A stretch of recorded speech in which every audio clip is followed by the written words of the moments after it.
Happy Thursday and welcome to Yahoo Sports Daily. She's Caroline Fenton. I'm Jason Fitz, hanging out with you from 9 to 11 a.m. as we do every single weekday. And we start with the NBA this morning, Caroline, because trade rumors took over the entire news cycle. Now, stop me if you've heard this before. Giannis being traded from the Bucks. I get it, but this time it's different. Trust me, it is. And you've got Shams out here tweeting this yesterday. Two-time MVP Giannis Antetokounmpo is ready for a new home at the February 5th NBA trade deadline or in the offseason as several rival teams make aggressive offers to the Milwaukee Bucks for him. And the franchise is starting to listen, league sources tell ESPN. Now, a couple of layers of this, Caroline. Number one, Sham sort of hedges himself a little bit. It could be February 5th, or it could be the offseason. But it does sound like this is the closest we've ever gotten to actually Giannis saying, I want out, I want to trade. And it feels like this is the closest we've gotten to an actual separation.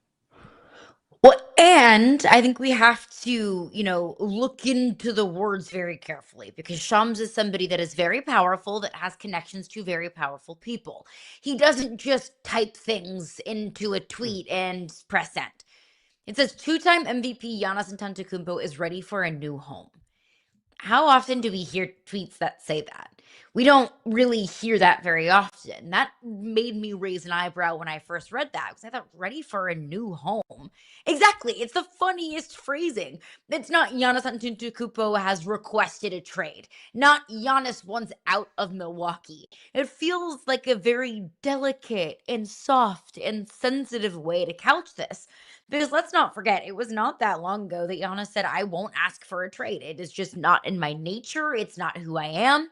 We know that about Giannis, that he is a fiercely loyal individual. And I do think that Giannis does have a lot of love and adoration, not just for the Bucks organization, but for the city of Milwaukee as a whole. He knows what he means to the people of Milwaukee and to Bucks fans everywhere. So I think that was a very deliberate and intentional phrasing of that tweet from Shams from Shams, excuse me, look, Giannis isn't requesting a trade. Giannis doesn't want out. Giannis is just simply searching for a new home. Well, you're right, but here's the thing. My mama raised me with some isms, and one of her favorites was people in hell want ice water. So, I get Giannis may be ready for a new home, right? But there is some element here of the Milwaukee Bucks got to look out for the Milwaukee Bucks. If we're going to it's a sit business. here and start – right. There is no path in my mind where Milwaukee says, oh, but Giannis wants a new home, and we want Giannis to be happy, so we're going to take less than market value. Now, the Bucks are going to have to figure out what makes sense. And that's where this one gets a little complicated, Caroline, because if I'm Milwaukee, here's the thing that I'm first and foremost going to acknowledge. I need a bunch. I need a bunch back for Giannis, and I need hope. And I don't think any young player that they're going to get in return provides hope. I think the only hope is going to come from so many draft picks that you can sell everybody in the world on we are starting a rebuild. I know rebuilds are tough, especially in smaller markets, and that is Milwaukee. But I think you have to take the OKC approach here. At some point, OKC had to look around and say, I know we were in the finals, but that's not who we are anymore. We're going to take the approach of stacking a rebuild and trying to get this thing right in the future, which is why, as you see here, they've signaled they're willing to wait until the offseason because they need to, even though this news comes out and we feel like it puts pressure on Milwaukee to get it done right now. Milwaukee needs to fight in the court of public opinion to make sure that people don't think that they're going to take an offer that's below market value simply because of the timing here. If I'm Milwaukee and I got to run this thing into the summer to get what I want, I will do that all day, every day. 100%. Let's remember, it's not Bucks.gov. This is a for-profit organization that is in the business of winning basketball games. So, yes, of course, the Bucks want to do right by Giannis, and we've all known it, right? I don't think that Shams tweet should have come to a shock to any of us. We have seen the writing on the wall. We've heard from Giannis. He just sounds utterly miserable in Milwaukee. That we have probably seen the writing on the wall, whether it's going to happen before the trade deadline or this offseason.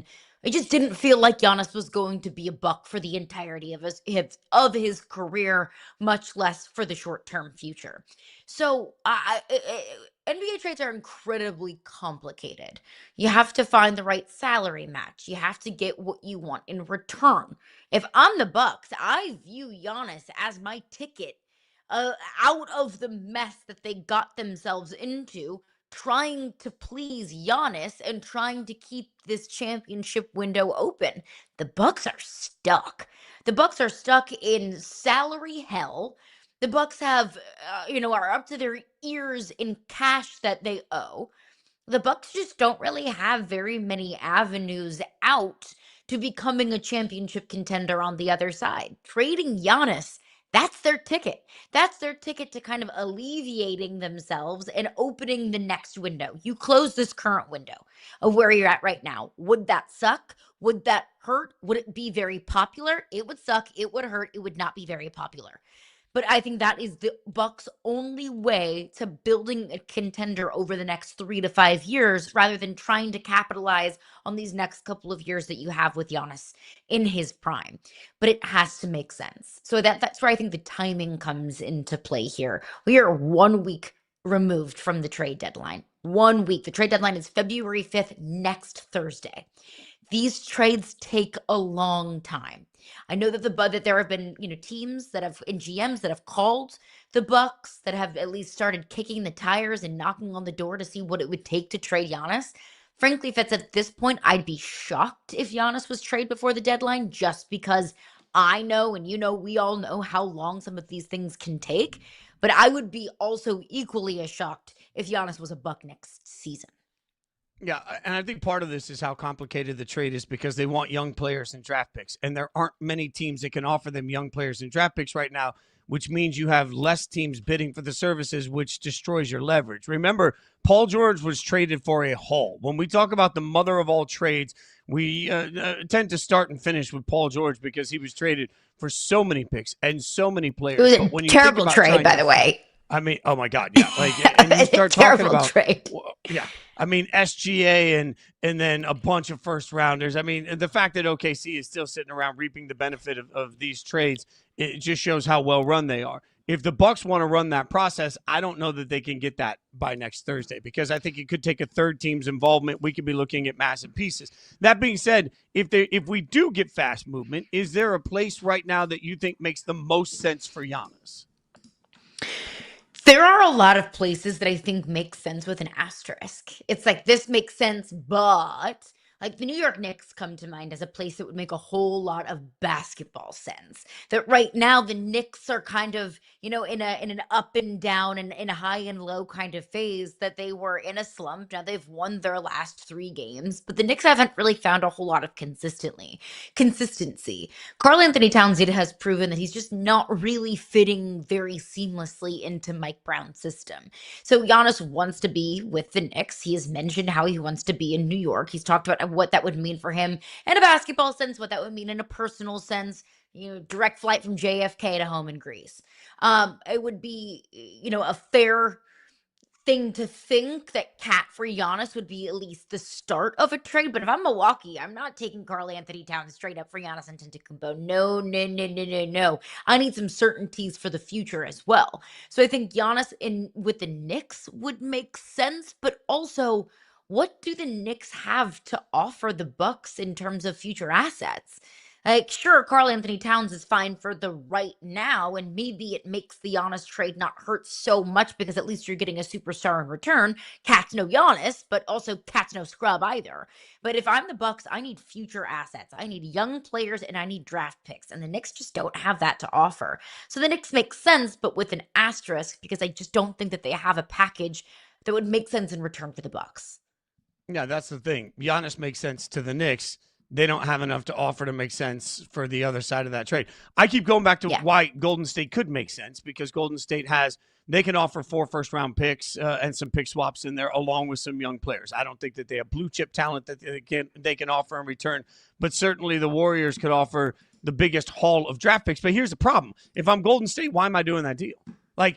Hear me out here, because I think, Steve Kerr has made it clear that they don't think that they compete as currently constructed with the best teams in the West. And this might make them competitive, but I say might, because I'm not sure that Giannis isn't broken down at this point. So I'm going to rent Giannis for a couple of years, hoping that his body can hold up, and I have Giannis and Steph together, hoping that, we can put together in Golden State, maybe between that and Draymond, whatever pieces are left, they can put together enough action to try and compete with a younger, deeper, better Oklahoma City team. I don't think it does that for them, but I see some of that, but I feel like all Golden State is doing in that process is delaying the inevitability of a rebuild. And then once they get through whatever this championship window might be with Giannis, they've given away so much draft equity in return for Giannis that now they can't do the very thing that they are going to have to do in Golden State at some point, which is a rebuild. I honestly think it makes more sense long term for Golden State's future over the course of the next 5 years. It makes more sense to trade away Steph than it does to trade Giannis into Golden State. I know they're not going to do it. I hear you. I'm just saying that at some point, I realize that our thirst for a championship right now makes us think you can go all in and it's worth it.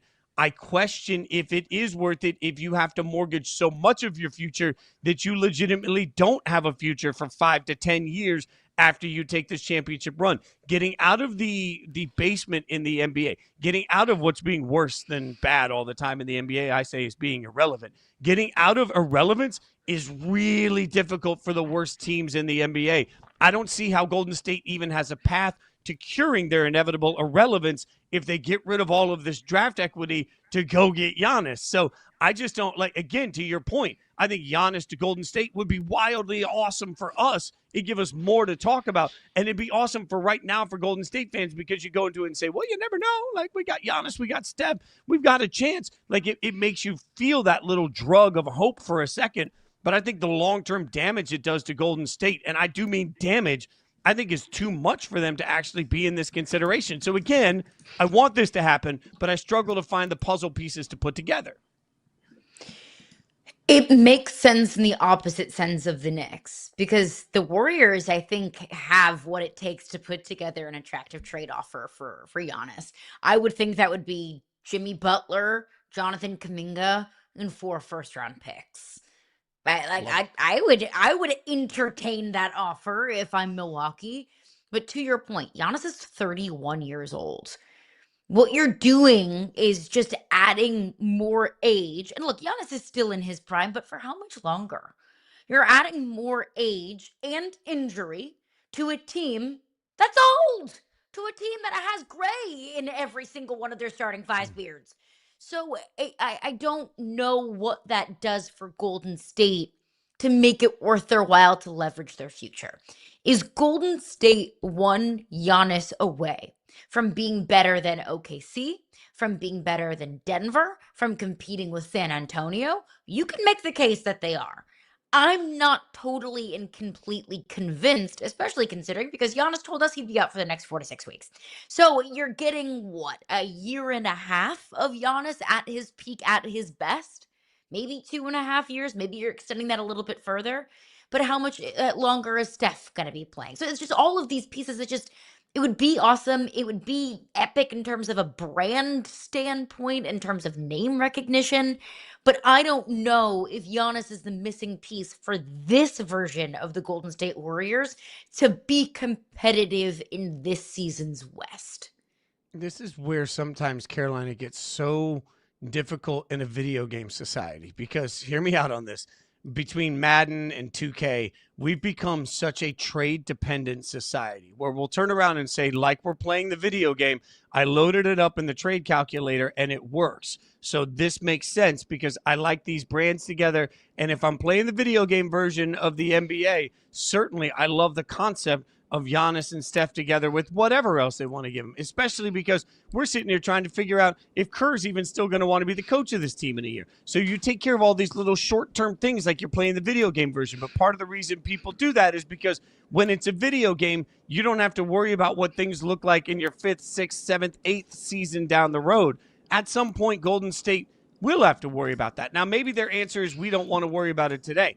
And I'd be okay with that. But where I'm not okay with it is if you have to leverage so much of your future that you don't have one, then the only return that can be acceptable are championships. And I don't believe that Giannis, even as great as I think he is, and as much as I feel like I've been waving the Giannis fan flag for a very long time in this business, I don't think that Giannis alone suddenly makes them better than OKC or better than San Antonio. So what they're doing is they're putting themselves in a situation where they can have a nice little run, but you don't mortgage the entire future of your franchise for a nice little run. All I can hope, though, is that the Giannis trade happens, if it's going to happen, while we're on air. I know that we will cover it because we always seem to get the crazy breaking news. No breaking news today, finally, in the head coaching realm of the NFL. But there are 2 openings left. Yeah, we got plenty of time left in this show.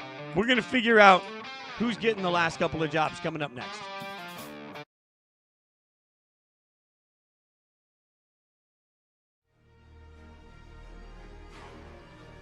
At the very top of my list, we need finality to Aspinall versus Gunn. Yeah. We need finality to this. Have to. I just want to see this fight play out because guess what? It was a very entertaining fight and it was playing out in a way that I think a lot of people didn't think it would play out. So I need to see that fight. I have to see that fight. The division needs to see that fight. They both need to see that fight. They both earned it and deserved it, and we can't move on without that fight.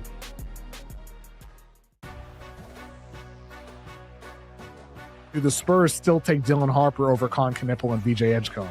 I think for me, if I was to do it all over again, I would still take the best pick available, and that is Dylan Harper. I mean, you see, he just is such an elite creator. Prior to the draft, Mo, I was pretty consistent in saying that I would trade down and take a Con Knippel. Con at 4, I still think would have been the best possible outcome for San Antonio, and I feel that way even more strongly at this point. All football teams are dams. Some of them have a ton of cracks. Some of them have a few cracks. It's all about who faces enough water pressure from their schedule to expose the cracks. Most of the time when you're playing in the Big Ten or the SEC, you're going to face several tests that will expose your cracks. I don't think Ohio State did this year. They faced Texas early in the year, and they just never faced enough pressure to expose the cracks. Did you notice that the scoring totals had fallen in the new year, that the New Year's resolution apparently was to bring physicality back? A couple of years ago when it was all of a sudden everybody scored 50, 60, 70, and then like the air went out of the ball for a month, and it was like in the middle of the season, the way the rules were being called kind of changed and scoring started to drop. Look, to be fair, Dan, it could be, hey, everyone just magically figured out how to play legal defense.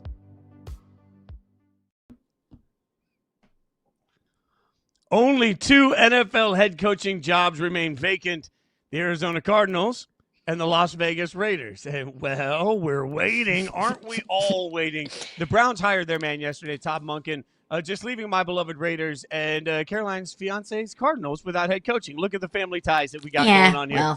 Well, and I think we can be honest for a second here while everybody's freaking out. This is a Clint Kubiak story. And, for anyone that didn't see, I know Diana Rossini yesterday, I think, was the first one that tweeted. Many people at this point have reported the Raiders are interested in talking to Clint Kubiak. It looks like that's going to happen Saturday, according to multiple reports from people I think are well informed. They're going to talk to Clint Kubiak on Saturday. Arizona also going to talk to Clint Kubiak. So maybe, Caroline, the whole holdup here is Clint Kubiak. So let's talk about this for a second. Let's start with Vegas. Is Clint Kubiak the savior that my beloved Raiders need? Is he the guy in your mind? I think so. And I'm trying to put myself in the shoes of Clint Kubiak because obviously the Raiders and the Cardinals would view Clint Kubiak as an upgrade. I think we all view Clint Kubiak as an upgrade for both of those, sorry if it's crap franchises. But now the ball's kind of in Clint Kubiak's court. Let's throw the possibility of Clint Kubiak going back to Seattle out the window for just 1 second. While that is a possibility that exists, I just want to look at the head coaching opportunities. If I'm Clint Kubiak, which job would I rather have? And I think it's the Raiders. And frankly, I don't even think it's close. Because if I'm Clint Kubiak, I am fully aware of how difficult the NFC West is. Now, let's acknowledge the obvious here. The AFC West is no walk in the park either. But in Vegas, you have the number 1 overall pick. In Vegas, let's be honest, you'll have Fernando Mendoza. You have your piece. You have your foundation. You have your focal point of the franchise moving forward. In Arizona, what do you have? You got Marvin Harrison Jr., who I love Marvin Harrison Jr. He would be, I think, an X factor for anyone in the National Football League, but he has fallen short of expectations based off of all of the hype going into his draft. And also, you got Kyler Murray. You got a big question mark at the quarterback position. And you're also so tied up with Kyler Murray that you would kind of send yourself into cap hell finding any other long-term alternative option at that position. So I do think he's the savior for the Raiders. I do think he is this young, offensive mind that's just a breath of fresh air in an organization that needs one. And also, I watched the NFC Championship game. I heard Tom Brady waxing poetic about Clint Kubiak's offense. I heard Tom Brady talking about how much he admired Kubiak calling some of those big shots late in that game, how much he trusted Sam Darnold. We know that Tom Brady is going to be very involved and should be very involved in every single decision that the Raiders make from here on out. So I do think that it's Clint Kubiak. And if I'm Clint Kubiak, the Raiders are the better option for me over the Cardinals.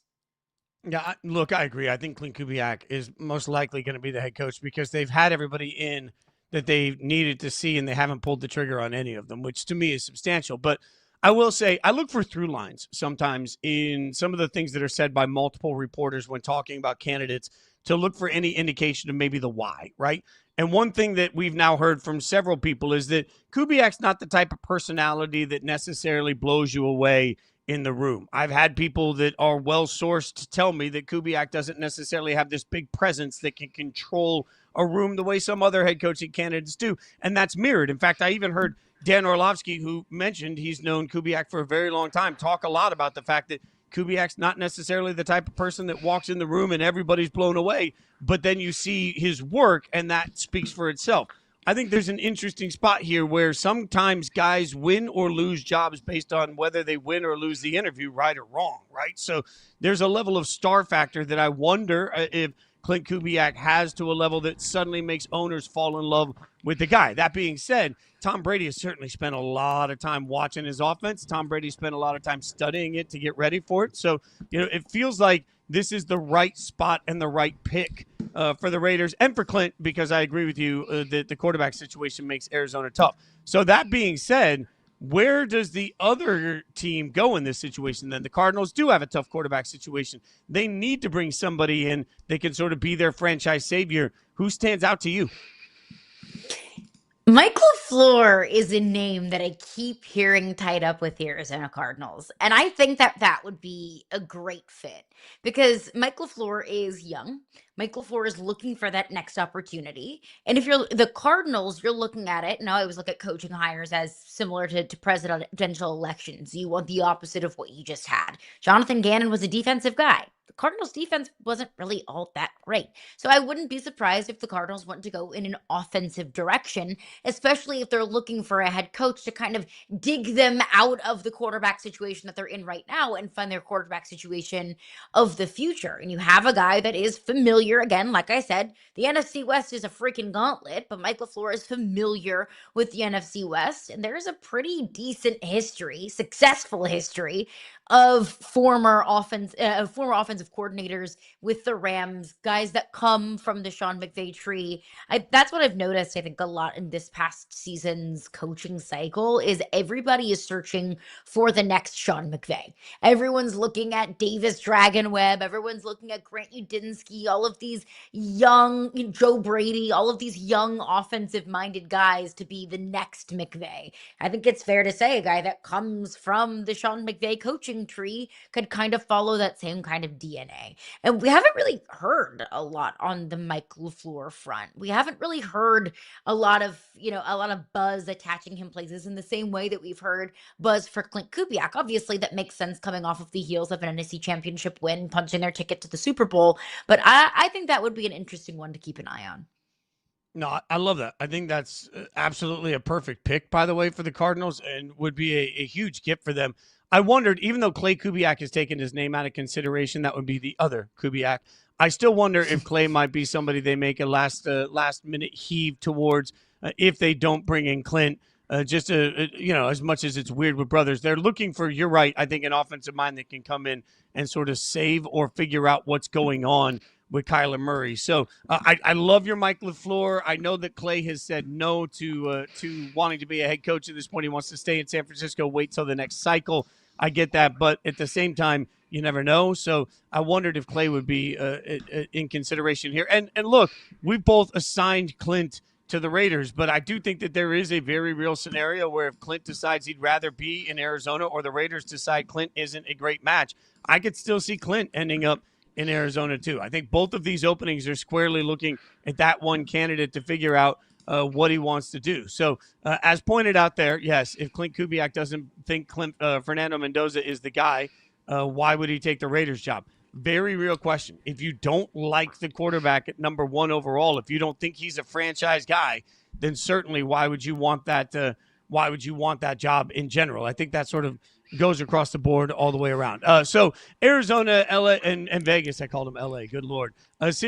Clearly can wait for their guy, but I can't wait for next week. Josh, get the special effects ready for those who don't know. No, yeah, give it to me one more time.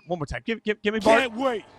There we go. We are live from 9 to 11 a.m. Pacific time all 5 days next week. So just a reminder, if you've been watching us every day, which we appreciate, and we love that you hang out with us from 9 to 11 a.m. Eastern, remember, we are 9 to 11 Pacific time, so that's noon to 2 p.m. Eastern next week because our bosses want to make sure that we can actually sleep as we will be live from San Francisco, Caroline. West Coast, Best Coast. We're heading to the Pacific time, heading to the Bay Area. I'm fired up for it. I'm so excited. We've got a long list of star-studded guests. I mean, we're going to be at the Super Bowl, so our show is going to be ratcheted up for the occasion for the Super Bowl. So I'm excited to see you, Fitzy. I'm excited to see our entire team, and so excited to catch up with all in our all-star cast that we have set up in San Francisco. It's going to be awesome. Yeah, the shows will be there 9 to 11 Pacific, obviously part of a massive day of live programming for Yahoo Sports across the board. You'll want to catch all of it. And then, like Caroline mentioned, even after we're done with the day with our show, we'll continue to talk to famous people all across Radio Row. So you'll want to make sure you're following the YouTube page for Yahoo Sports. Also, we'll get a bunch of information out there for you. A bunch of celebrities, a bunch of superstars. Plus, they'll be stopping by our set all week. So don't want to miss it. Look at that. Just one more, Bart. Cannot wait. Bart? Can't wait. I'm going to have to ask Bart if he'll come by the set just to scream "can't wait" at us. All right, coming up next, we've figured out the head coaching holes. Now we need to figure out who the offensive coordinator matches are. Going to make some puzzle pieces come together coming up next. Can't wait.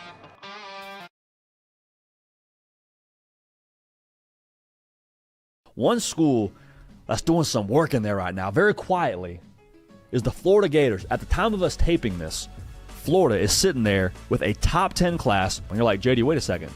Florida's got a top 10 class? Who have they added?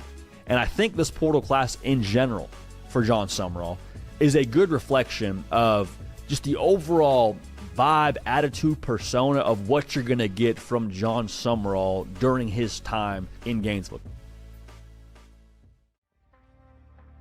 So now I've been thinking about the Denver Nuggets here for a little bit.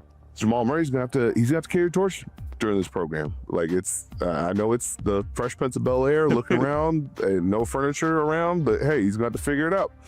What I will say that helps Denver is the return of this version of Aaron Gordon. And I very specifically mean this version of Aaron Gordon. And I know you might have a twinge of concern that he may do too much, but it was good early and they need it now. Have you had a chance to kind of unpack all of it? Yeah, I don't know that I have yet. I think it's just another reminder of how wild pro football can be. I've lived it so many times. I mean, I think going back a little over 2 years ago when I tore my Achilles to now, there's been a lot of curveballs and a lot of change. And I was told a long time ago in pro football, you got to be comfortable with being uncomfortable. And I'm reminded of that time and again. How long do you feel like that window is with Lamar, though? I think you can get 2 more years of Lamar as a locked-in top 5 guy. And then I think after that is when it's like, okay, maybe he ages to more being a top 12 guy, which is still good. Maybe more of a tier 2 guy in my brain. And then it kind of ages from there. Russ went from like a tier 2 guy that fell off to a tier 3, tier 4 guy. You're going to have that drop off at some point in your career. It's National Puzzle Day. So how will these teams complete their coordinator puzzle is what we are going to try and figure out on Yahoo Sports Daily as we try and put together some of the most important pieces left on some important staffs that are being built across the landscape. Don't worry, Caroline and I are puzzle experts, and by that I mean I can put the last few pieces in. I'm not starting a puzzle from scratch. Let's just be honest. Love a puzzle. I do puzzles all day long. You know what's great is then I'll let you do 90% of it, and then I'll come in at the end, and then just because I helped, then I'll tell everybody we did the really complicated puzzle. That is amazing. How I did We're a team. projects in school too. All right, there we go. Yeah. All right, so let's figure One of out those some guys. important offensive coordinator pieces here. And well, let's take a look first at the Eagles. All right, the Eagles need an offensive coordinator. I feel like everybody has interviewed for this job. I'm pretty sure that we've interviewed for this job, and then nobody seems to want it. So I'll throw it to you. What offensive coordinator do you think completes this Eagles puzzle? I will say that's fishy, right? Because when you look at a coordinator or a coaching job, it's like, okay, which place has the best ingredients? Well, you've got Jalen Hurts, you've got AJ Brown, you've got Devontae Smith, you've got Saquon Barkley, you've got one of the best offensive lines in the National Football League. Why does nobody want this job? Makes you think. But I think the guy who completes this puzzle is Joe Lombardi, the offensive coordinator that was just fired in Denver. I think that would be a great fit. You have a guy that's seen a lot of football and coached a lot of football. He's experienced. Like I didn't really agree with Sean Payton's decision to move on from Joe Lombardi because Joe Lombardi was able to help Bo Nix develop. Joe Lombardi was able to cook with not the best offensive pieces. I mean, we all viewed the Denver Broncos as a very defensive forward kind of football team. That's how they were winning a lot of their games this season. Like, I don't think it was Joe Lombardi's decision to go for it on 4th and 1. And that felt like the biggest reason why the Denver Broncos lost that football game.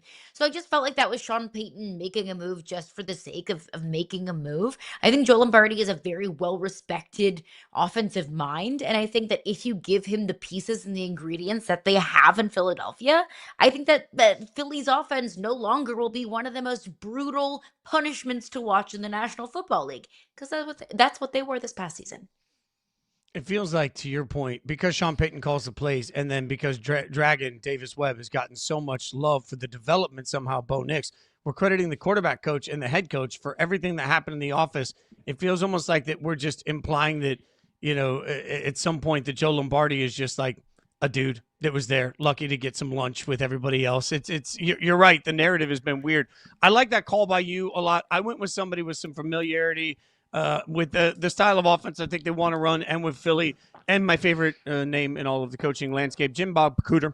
Anytime I can have Jim Bob Cooter into anything, I want him. He's the offensive coordinator for I know. He's an offensive coordinator for the Colts, and part of the reason is, that I love Daniel Jones to the Colts was because I kept looking at the type of offense that they ran in Philly and what they did and why it would work with the pieces they have in Indianapolis. So why not bring back one of the people that understand that know the dynamic, that know those gentlemen really well? Jim Bob Cooter is somebody that I think would make sense. I don't know if Jim Bob Cooter, I can't believe I'm saying this out loud, would really want to leave the Colts for that job, because it feels like, my God, you could be on the precipice of everybody getting fired in Philadelphia, and you're dealing with a wide receiver that's always complaining and a quarterback that may or may not be the answer, and a running back that's coming off of an incredible year 2 years ago, but now all of a sudden we're saying could be old. Like, it's just, there's a lot of pieces to the Philly job that I think make it a little bit difficult, but if he's interested in it, I think he would be a good fit. What about the Ravens? Who would you put in as offensive coordinator for Baltimore? Cliff Kingsbury.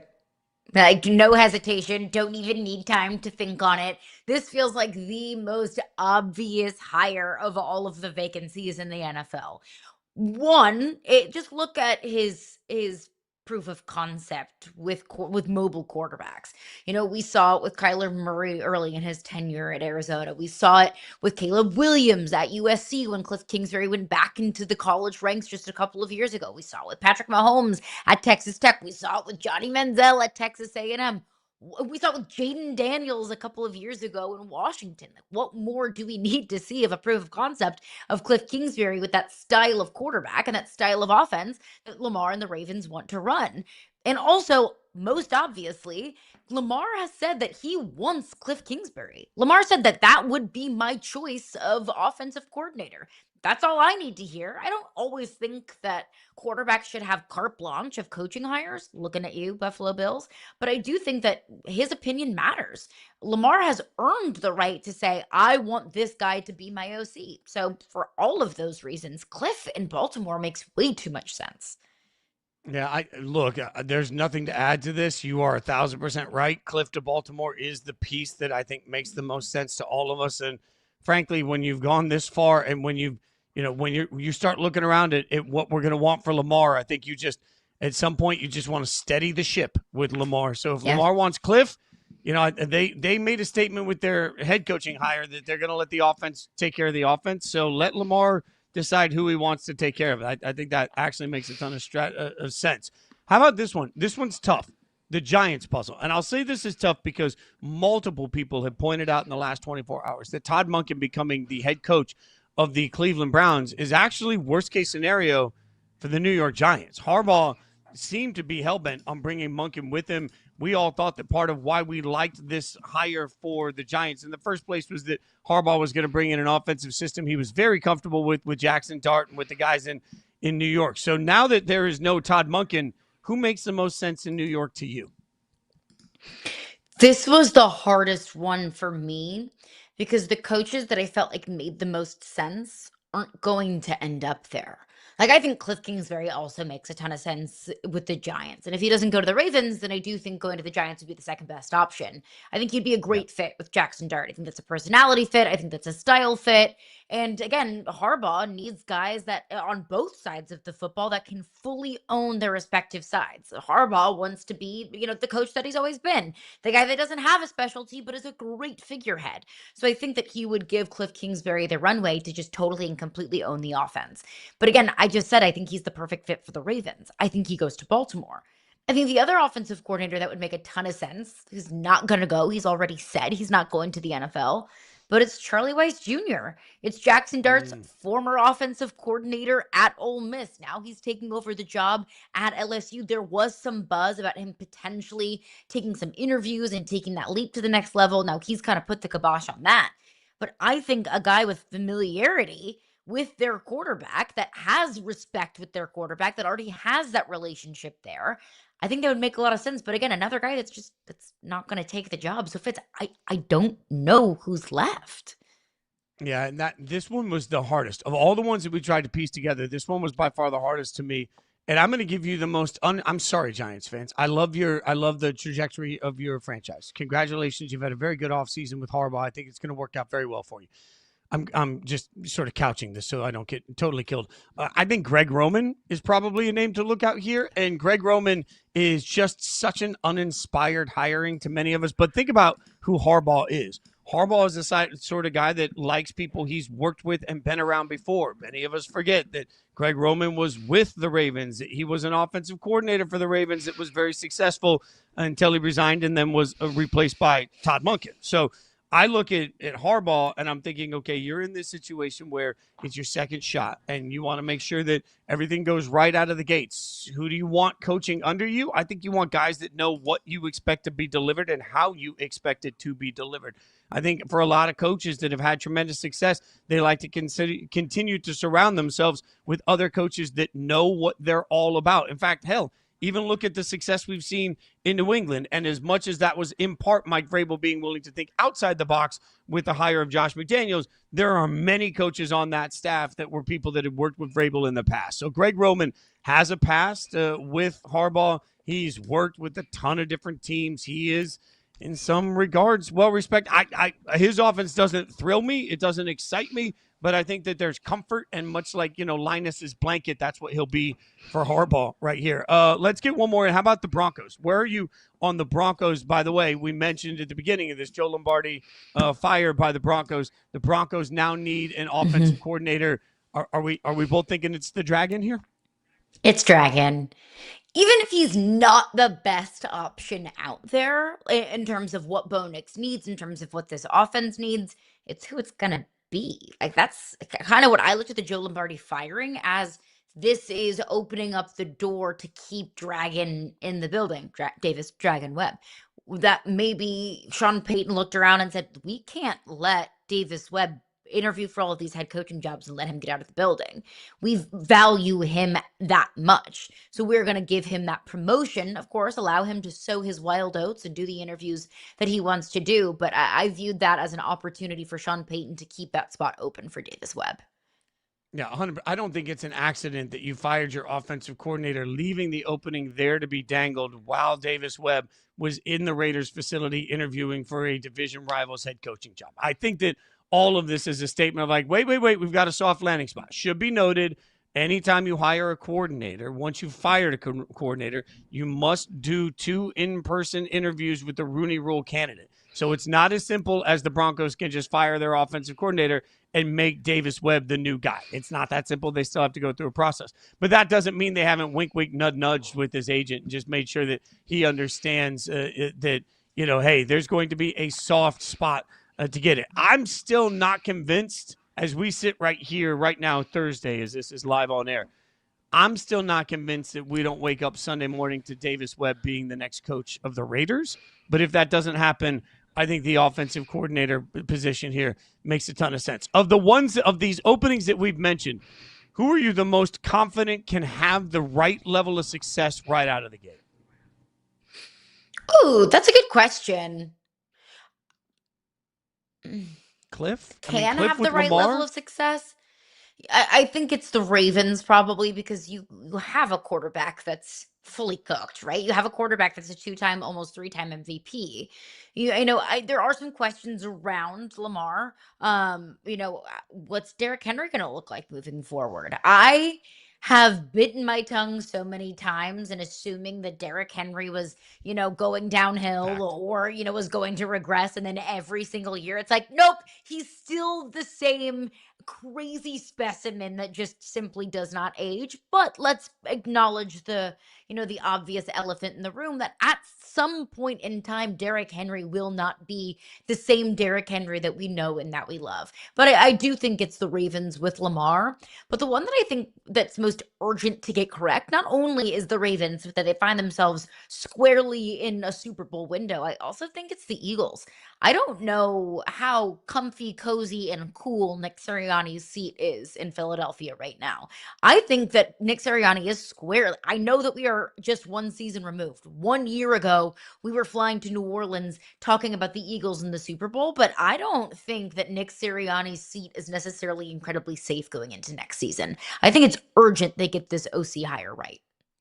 Yeah, that's why, weirdly, you could say that the highest ceiling belongs to that Philly job because certainly they have the talent everywhere to win a Super Bowl.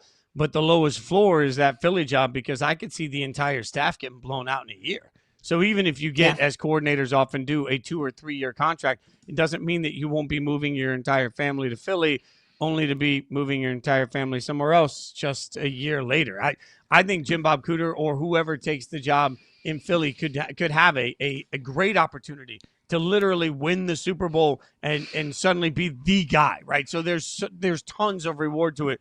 The risk is, I think you're right. As we sit today, we were talking about established coaches that are on the hot seat. I don't see how Sirianni's name doesn't enter next season hot, depending on what happens in Philadelphia. So their highest return possibility to me could be Philly, but by far the biggest risk in all of the jobs that we just talked about. It's not a new coach. It's a guy that already has heaping helpful of expectations, spoonfuls of expectation. Yeah, Philly job too much to handle there. All right. If there's anything I know, we still have over an hour left in the show, so I'm sure we'll see a hiring. We'll keep you updated as it comes. It seems to be every day. There's something furious in the 10 o'clock hour. Coming up next, emotions ran high last night for that man. What does it mean that Lamar, good. What does it mean that LeBron got so emotional? We'll tell you next.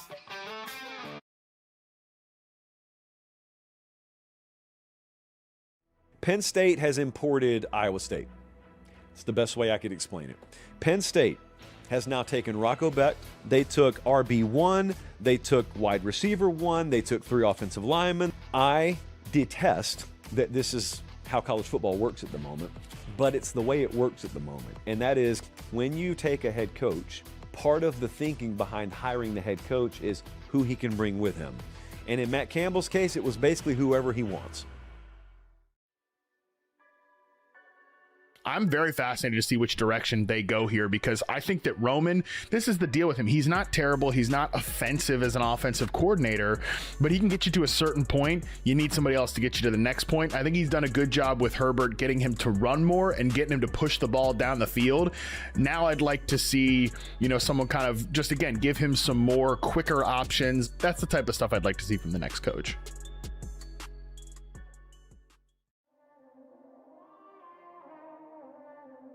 Tom Aspinall, Cyril Gahn, that needs to be resolved, right? Hamzat Shemaev versus Sean Strickland.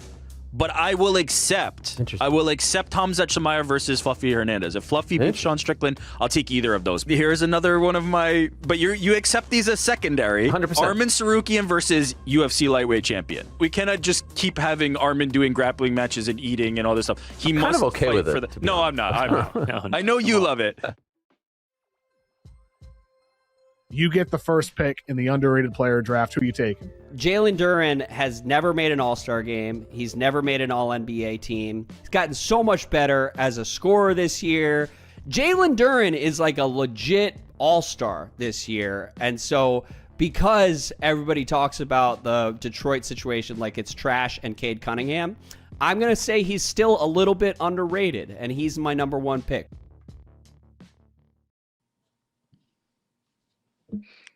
An emotional LeBron soaks in the Cleveland tribute this moment as the Lakers were making their final trip to Cleveland this season, barring an NBA Finals matchup.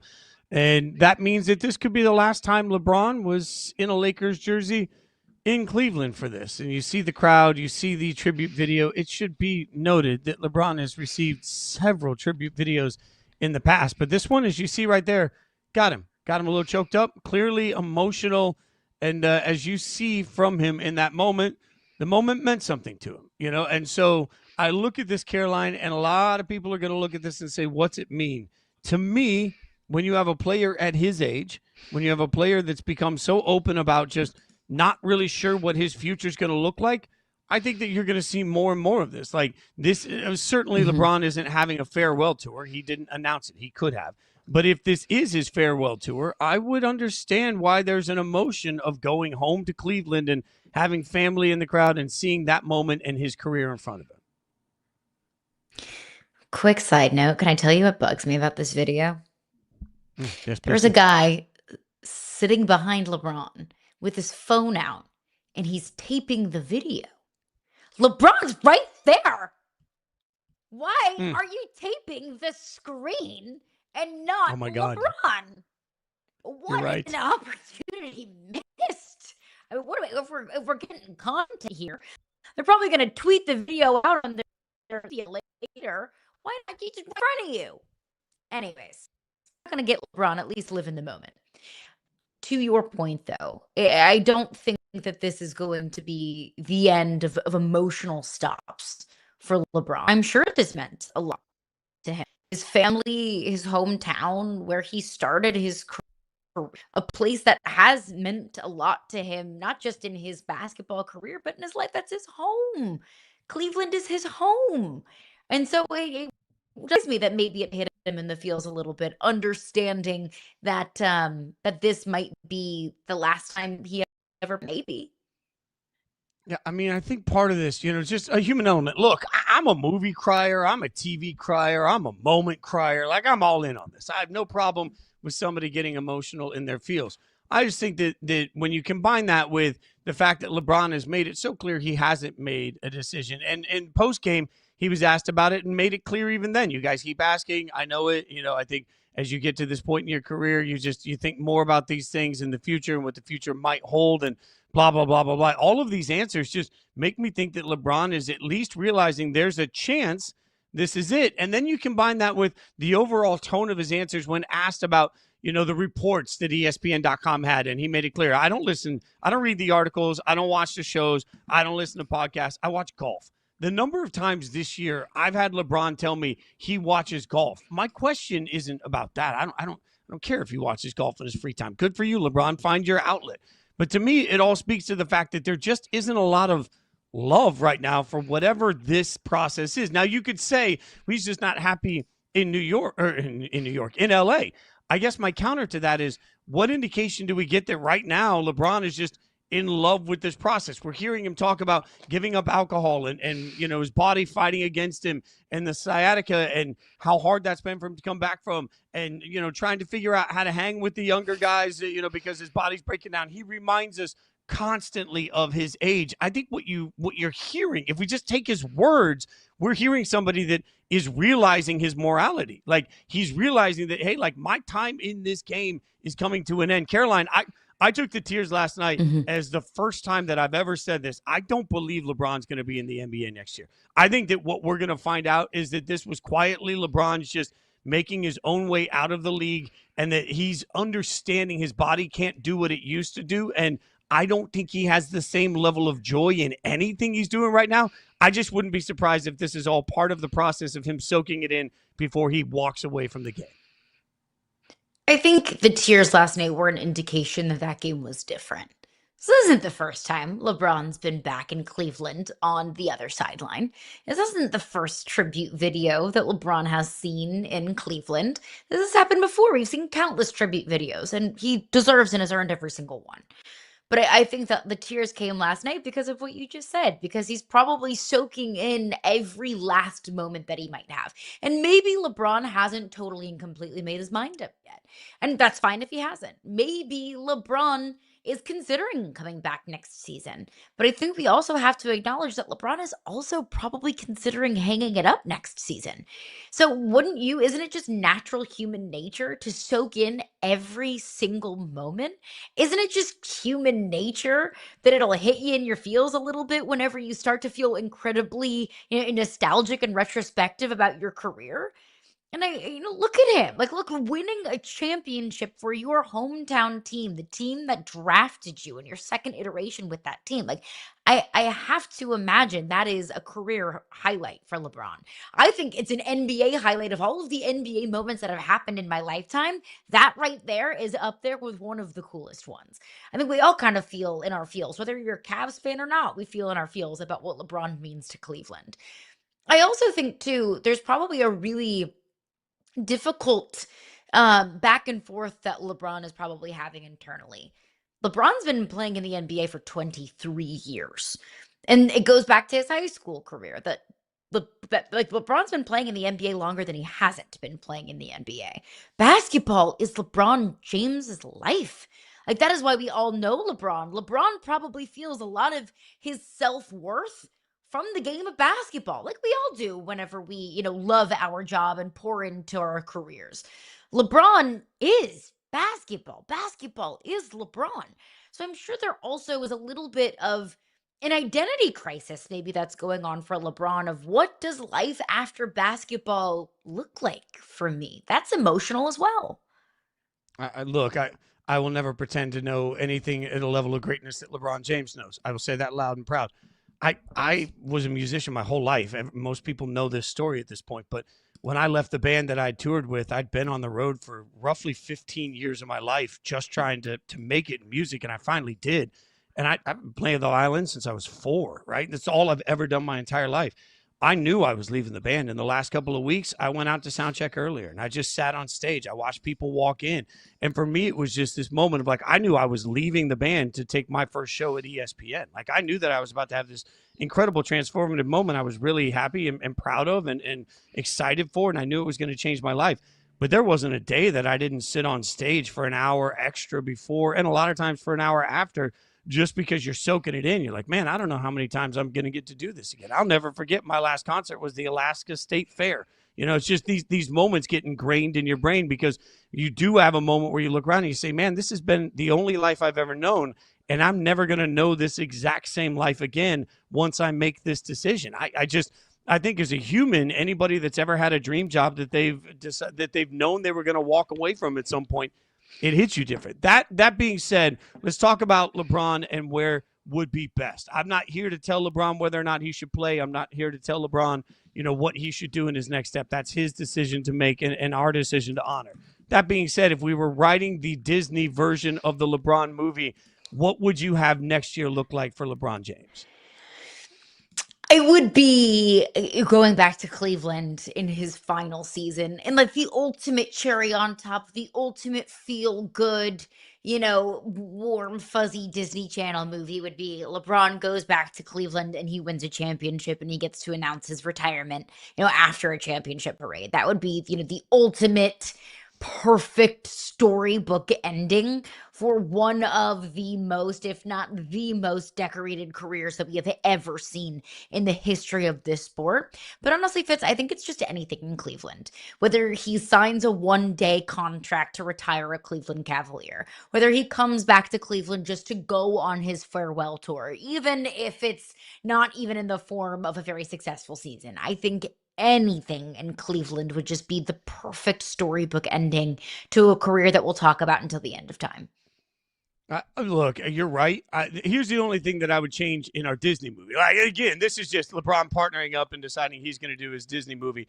I need Cleveland. I need him to step away from the game. I need Cleveland to go out, have a really good year, but then right before the playoffs, something happens. I don't want to wish ill on anything, so we'll just say something happens, and all of a sudden, boom, LeBron comes out of retirement. He's a late addition to the roster, and then he wills the Cavs through the playoffs to an NBA Finals win in 7 games over Golden State. I mean, let's just put it all out there. Like, Cavs, it's very Golden Bobby State, Boucher. Cavs win. Right. Look, I'm just bringing it all together, and I'm making the movie come together. I think the funny thing is, for all of the wondering and what ifs, the only concern that I have, just being like a deep thinker for a second, Caroline, the only thing that bothers me sometimes is there's going to be a period where LeBron walks away.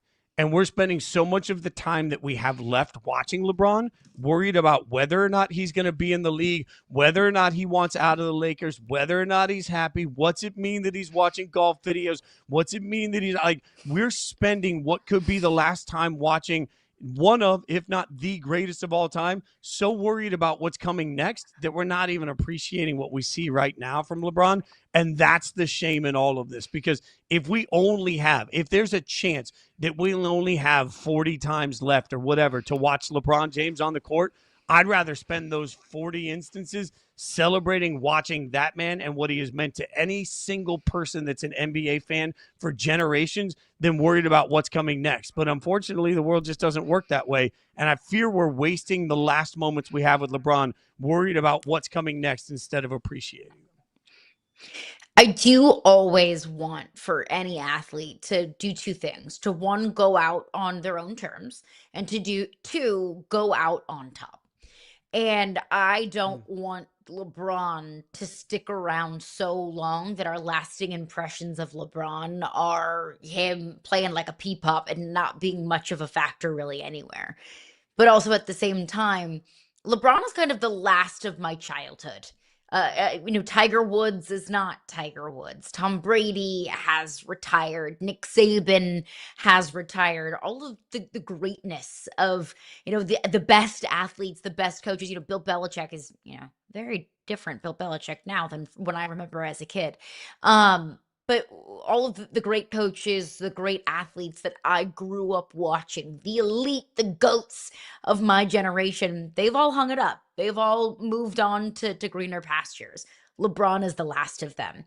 So while I don't want to wish our time with LeBron away, while I don't want LeBron to, stick around and, look like a shell of himself, I am kind of clinging on to the last of LeBron, the last of that generation of greatness. Yeah, especially after what we saw last night, my number one priority is just making sure that when there's a chance to watch LeBron for the next several months, I'm just going to watch LeBron and appreciate that I get to watch LeBron. All right, coming up next, we're going to get back to some college football news and notes with one of our favorites, our buddy, Adam Breneman, a reuniting of college football power hour. Coming at you next.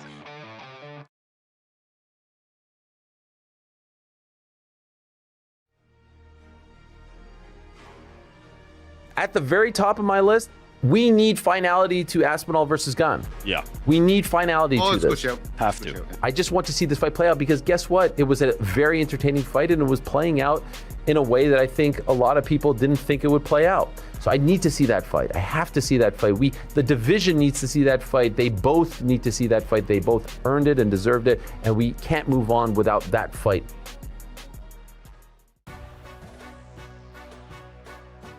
Do the Spurs still take Dylan Harper over Con Knippel and VJ Edgecombe? I think for me, if I was to do it all over again, I would still take the best pick available, and that is Dylan Harper. I mean, you see he just is such an elite creator. Prior to the draft, Mo, I was pretty consistent in saying that I would trade down and take a Knipple. Con at 4, I still think would have been the best possible outcome for San Antonio, and I feel that way even more strongly at this point. All football teams are dams. Some of them have a ton of cracks. Some of them have a few cracks. It's all about who faces enough water pressure from their schedule to expose the cracks. Most of the time when you're playing in the Big Ten or the SEC, you're going to face several tests that will expose your cracks. I don't think Ohio State did this year. They faced Texas early in the year, and they just never faced enough pressure to expose the cracks. Did you notice that the scoring totals had fallen in the new year, that the New Year's resolution apparently was to bring physicality back? A couple of years ago when it was all of a sudden everybody scored 50, 60, 70, and then like the air went out of the ball for a month, and it was like in the middle of the season, the way the rules were being called kind of changed and scoring started to drop. Look, to be fair, Dan, it could be, hey, everyone just magically figured out how to play legal defense.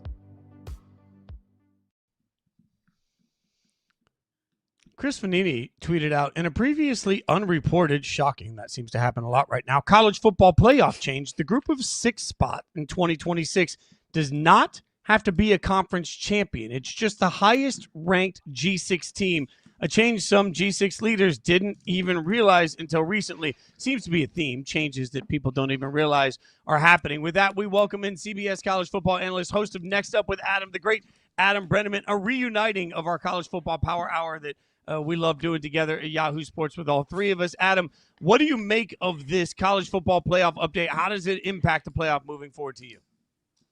Well, first of all, Fitz and Caroline, good to be back with you guys. You guys are doing such a back, great job baby. with the Yahoo Sports Daily Show. So I've been enjoying listening to it. So congrats on all the success. Yeah, I mean, Fitz, it's a big change for college football because not needing to be a conference champion kind of allows the top group of 6 team to have a flaw or have a hiccup at the end of the season and still make the playoff. I think the scenario that the group of 6 wants to avoid is their top team losing in their conference championship game and then not making the college football playoff. And then you get a scenario where maybe the best group of 6 team isn't represented in the playoff. So I think it's a good change because ultimately, if a group of 6 team has that everyone knows can compete at the highest level and is the best team to make the playoffs, it has one hiccup, you still want them to be able to play in the college football playoff.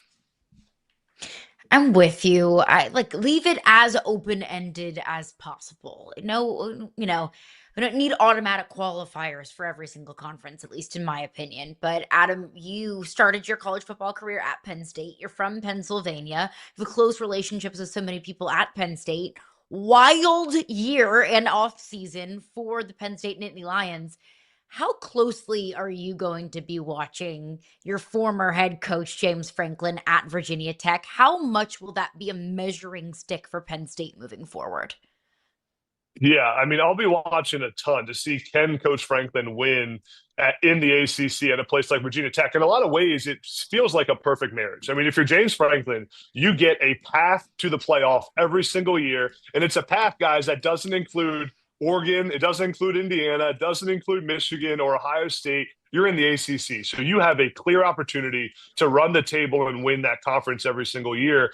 If you're Virginia Tech, you get a guy that has proven to build programs at the highest level and take programs from the ashes, which Penn State was when he got there, to a prominent premier program in college football. So I think it's a perfect marriage. I also believe that the Virginia Tech fan base will be a little bit more appreciative of him than the Penn State fan base was for a long time. If James Franklin wins 9 games a couple years in a row, he'll be the savior at Virginia Tech for a long time. So I think it's a perfect marriage. I mean, listen, guys, we had Coach Franklin on the College Football Power Hour show just a couple years ago. I mean, not long ago. To think about where the program was then versus the program for Penn State. I mean, they played Oregon at home this season. had the lead against Oregon. If Penn State wins that game, they're the number one team in the country, and this probably doesn't even happen. But Penn State loses that game to Oregon, it all goes downhill from there. I'm not sure I've seen something spiral downhill as fast as Penn State season did, and as fast as things did for James Franklin this season. That being said, the message that they sent, Penn State being, is natty or bust, essentially, and now that's the world that Matt Campbell walks into. So was Matt Campbell, in your mind, the right hire to try and meet those lofty expectations? Well, Fitz, let me say one thing. I do think that there's a part where you're right. Penn State's message was natty or bust. But the reason James Franklin got fired is not because he didn't win a national championship. It's because Penn State lost to Northwestern and UCLA in back-to-back weeks with one of the best rosters in college football. I mean, it is. That's fair. Because everyone's been saying that, right? And Coach Franklin, it's not like he got fired because he didn't win the Natty. It's because he was maybe on the hot seat a little bit more than he should have been for not winning the national championship. But things did spiral out of control at Penn State pretty fast. And you can't lose to Northwestern at home as a 25-point favorite the week after you lose to UCLA. But I do think that Penn State, listen, when this job opened up, my first thought was Matt Campbell. I mean, he fits the Penn State identity, the power offense and the great defenses he's had at Iowa State. He's done it with a lot less resources. He had opportunities to take the USC job a couple of years ago instead of Lincoln Riley. He had NFL job offers, but constantly stayed at Iowa State. It feels like this will end up being a really good marriage. I think Matt Campbell fits what Penn State wants to do really well, and now he's going to have the resources at the top of the country, at the top of the Big Ten. So I think when you combine everything Matt Campbell stands for with the resources Penn State's going to pour into it, I think it was a chaotic coaching search, but Penn State ended up with a really good head coach, and I think the right guy for the future. And also having that continuity at the quarterback position. Rocco Beck transfers to Penn State from Iowa State with his former head coach, Matt Campbell. I loved getting the push notification of Matt Campbell is visiting with Rocco Beck. Like, wow, I'm sure that was a very formal interview there. To that point, though, with Matt Campbell and Rocco Beck and what Penn State has done in recruiting and in the transfer portal, and then also looking at the landscape of the Big Ten, Oregon is a wagon. Ohio State will continue to be a wagon. I don't think Indiana is going anywhere. Is Penn State better off? Is their path to the college football playoff clearer now than it was this time last year? Yeah, it's a great question. I don't think it's a clearer path as of right now. I mean, you think about Penn State going into last season. Penn State was the number 2 team in the country. Some people had Penn State as the number 1 team in the country going into last season. It felt like a really clear path. I think the stability is really good around the program now with the hire of Matt Campbell. The fact that he had been at Iowa State for so long, I think the coaching staff is really solid. I mean, to get Danton Lynn as a defensive coordinator, a guy who played at Penn State, to keep Terry Smith on the coaching staff at Penn State, a guy who means so much to that program, did a great job as the interim head coach. Taylor Mauser, the offensive coordinator who came from Iowa State to Penn State. I feel like that stability is really good, but at the same time, I don't think the expectation this season is to win a national championship at Penn State. It is to show improvement. It's to get back to the winning ways of Penn State football. It's to compete for a Big Ten championship and to start building this program again, because to think about where Penn State left it last season. Penn State was in the bottom half of the conference at one point last year after starting the season as a top couple team in the country. So I think the path to the playoff is a little muddy for Penn State right now, but I do think there's a feeling of stability and excitement around the program that place really needed after the downfall of last season.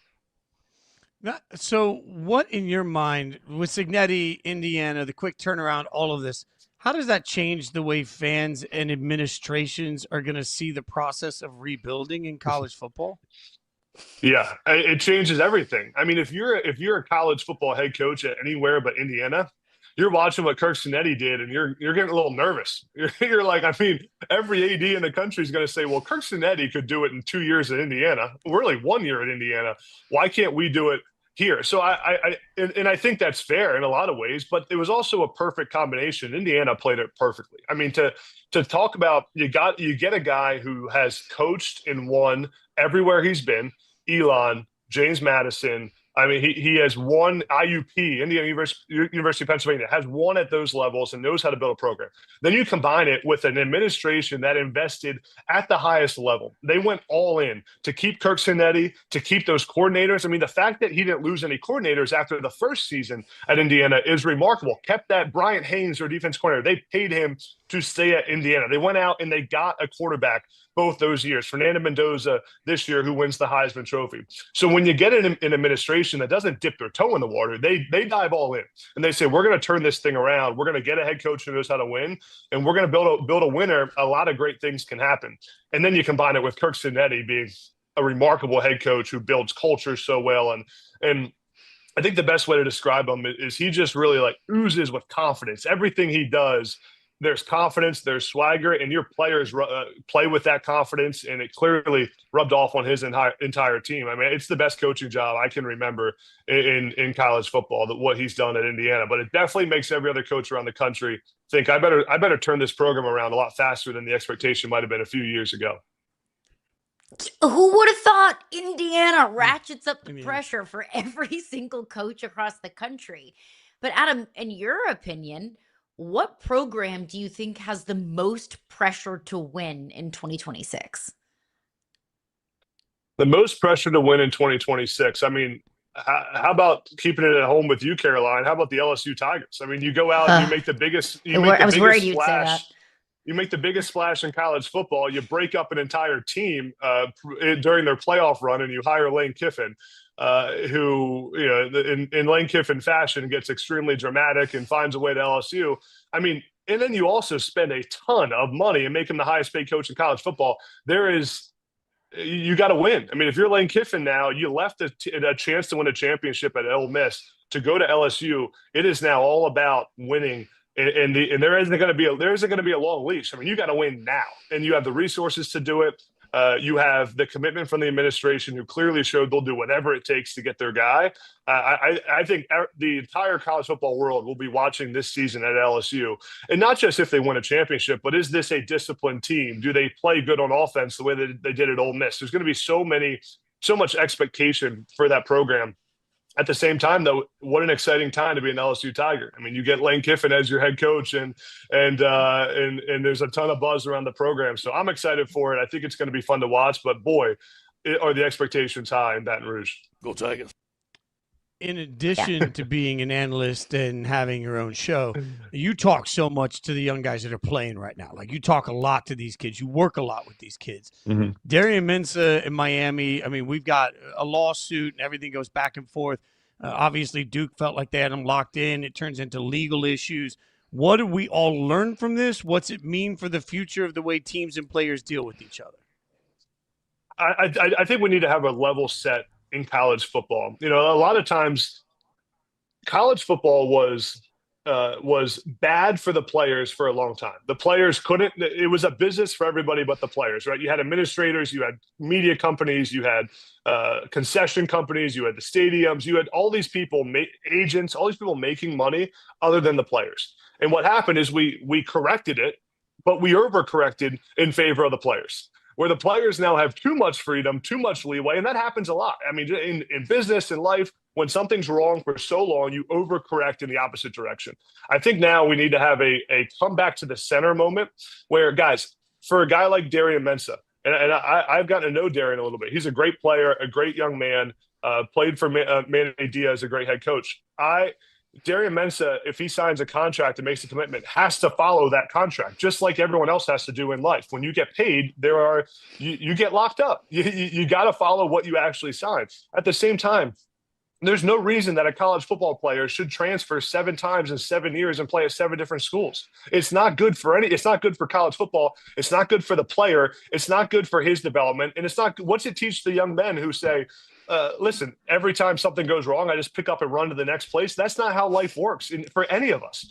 And I'm not saying that players shouldn't be able to transfer. They should. You should, in my opinion, you should get a one-time transfer waiver where you get to transfer and play right away. Because to ask these 17-year-old kids to get it right the first time isn't fair. But at the same time, you can't transfer 3 times in 3 years, not sit out at all, and still get paid by each school continuously. That's not how it should work either. So I'm a fan of coming back in the center, which I think will happen soon, and I think it's what college football coaches want a lot. And I think it'll end up with a better result than we have right now. So where the coaches are happy and the players are happy, because what we have right now, as we're seeing, is a little bit of chaos.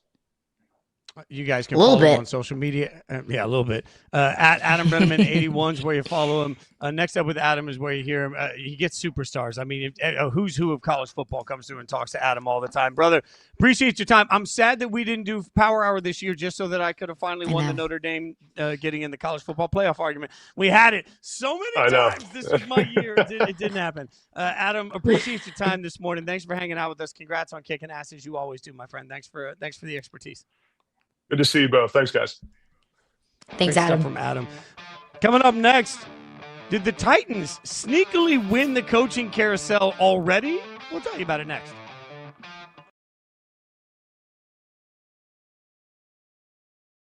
One school that's doing some work in there right now, very quietly, is the Florida Gators. At the time of us taping this, Florida is sitting there with a top 10 class. And you're like, JD, wait a second. Florida's got a top 10 class? Who have they added? And I think this portal class in general for John Summerall is a good reflection of just the overall vibe, attitude, persona of what you're going to get from John Summerall during his time in Gainesville. And I've been thinking about the Denver Nuggets here for a little bit. Jamal Murray's gonna have to carry a torch during this program. Like I know it's the Fresh Prince of Bel-Air looking around and no furniture around, but hey, he's gonna have to figure it out. What I will say that helps Denver is the return of this version of Aaron Gordon. And I very specifically mean this version of Aaron Gordon. And I know you might have a twinge of concern that he may do too much, but it was good early and they need it now. Have you had a chance to kind of unpack all of it? Yeah, I don't know that I have yet. I think it's just another reminder of how wild pro football can be. I've lived it so many times. I mean, I think going back a little over 2 years ago when I tore my Achilles to now, there's been a lot of curveballs and a lot of change. And I was told a long time ago in pro football, you got to be comfortable with being uncomfortable. And I'm reminded of that time and again. How long do you feel like that window is with Lamar, though? I think you can get 2 more years of Lamar as a locked-in top 5 guy. And then I think after that is when it's like, okay, maybe he ages to more being a top 12 guy, which is still good. Maybe more of a tier 2 guy in my brain. And then it kind of ages from there. Russ went from like a tier 2 guy that fell off to a tier 3, tier 4 guy. You're going to have that drop off at some point in your career. The Titans heading into the 2026 season. Robert Saleh is their head coach. Brian Daboll presumably is their offensive coordinator, and they have over $100 million projected in salary cap space, the most in the NFL, all while they sit with the quarterback that was selected first overall last year in Cam Ward. This feels like, depending on how you feel about a lot of these different pieces, Caroline, this feels like the Titans are sneakily trying to win the offseason here for all the teams that were making a ton of change. I feel like as bad as it's been for Tennessee, they may have the pieces in place to suddenly have all of us seeing this franchise much differently. Yeah, I think that the Brian Daboll hire is going under the radar because nobody cares about the Titans. Nobody talks about the Titans. I'm allowed to say that because I talked about the Titans for a living. You can't say that. I can. But I think that this is sneakily one of the best hires of the offseason. I mean, I viewed Brian Daboll as a very highly sought after offensive coordinator and even a head coaching candidate. We talked about Brian Daboll potentially taking over Sean McDermott's job in Buffalo. So for Brian Daboll to take the job with the Titans, which I thought was such a critical hire, because the Titans have gotten something wrong every single year for the last 5 seasons. Somebody's gotten fired. If it's not a GM, it was a head coach. If it wasn't a head coach, it was a coordinator. It's just been a total and complete dumpster fire with the Titans over the last several years. That this was a critical hire for Cam Ward, for him to have some consistency, for him to have some stability, because I thought Cam Ward was about 1 season away from being ruined by no fault of his own, but entirely by the fault of the Tennessee Titans. So for them to bring in Brian Daboll, I think was massive. Now, I'm not convinced about the Saleh hire. I think Saleh is a brilliant defensive mind. We saw that in San Francisco last year. But let's be honest, he didn't have a great tenure with the New York Jets, had a far below 500 record with the Jets. Now, you could argue that was more the Jets' fault than it was Robert Saleh's fault. I do think that is a factor here. So Robert Saleh is going to have to prove himself as a competent head coach, in my opinion. But I think bringing in Brian Daboll is massive, and Cam Ward is probably the biggest beneficiary and winner from it. Yeah, look, I think there are plenty of questions about Saleh and his ability to recognize, develop, and work with a young quarterback. There's no proof of concept on that. That being said, any team that hired Saleh this year was going to get a bunch of street cred. So I'm not going to change that just because it's the Titans that have hired him. So then the question becomes, when your deficiency has been quarterback specifically, can you bring somebody in the building that can help that area? And Daboll seems perfect for it. As has been reported all over the place, the Giants offered a package to move up to try and get Cam Ward. Some people thought it was a bit of a king's ransom. I mean, they offered multiple picks to try and get their way up so that they could draft Cam Ward. That speaks to how Brian Daboll felt about Cam Ward heading into last year's draft. So now you've got a guy in Daboll that certainly has a reputation as knowing how to develop quarterbacks. I think, time will tell us whether it was anybody that developed Josh Allen or was it Josh Allen that developed everybody that ever coached him. We don't know yet. But Daboll certainly was wildly regarded for the work that he did with that Bills offense. When you look at all of those pieces together with the young quarterback in Cam Ward, I think this gives them the best shot to not ruin Cam Ward. And that in and of itself is saying something. Look, there's still not enough around him. Let's be honest. If you think you have the guy, as a young quarterback, I've said this for years. If you think you have the guy, you found the guy, you have an obligation to invest around the guy to really find out. So, yes, the Titans have a ton of money. They are one of several teams that have a ton of money to spend. There will be a bidding war for talent all over the place for the talent in free agency that I, again, caution is oftentimes it hits free agency for a reason. I'm not sure you can save your team that way usually, but they have the ability to go out and try and address a bunch of different positions, and they don't have to worry about quarterback in this year's draft. So the Titans have the opportunity to shore up more help. I think their offensive line could still use some help. They definitely need weapons around them. There is no doubt about that. Weapons can be found in the draft all over the place. They need an influx of talent, but when you factor in Saleh, who I think obviously gets a ton of credit as being sort of a defensive whisperer, and then you factor in Daboll, who I believe can help develop Cam, and the money that they can spend, I don't see why the Titans can't take a leap forward this year into at least being competitive as a football team, which would be huge progress from where they are right now. Just show hope.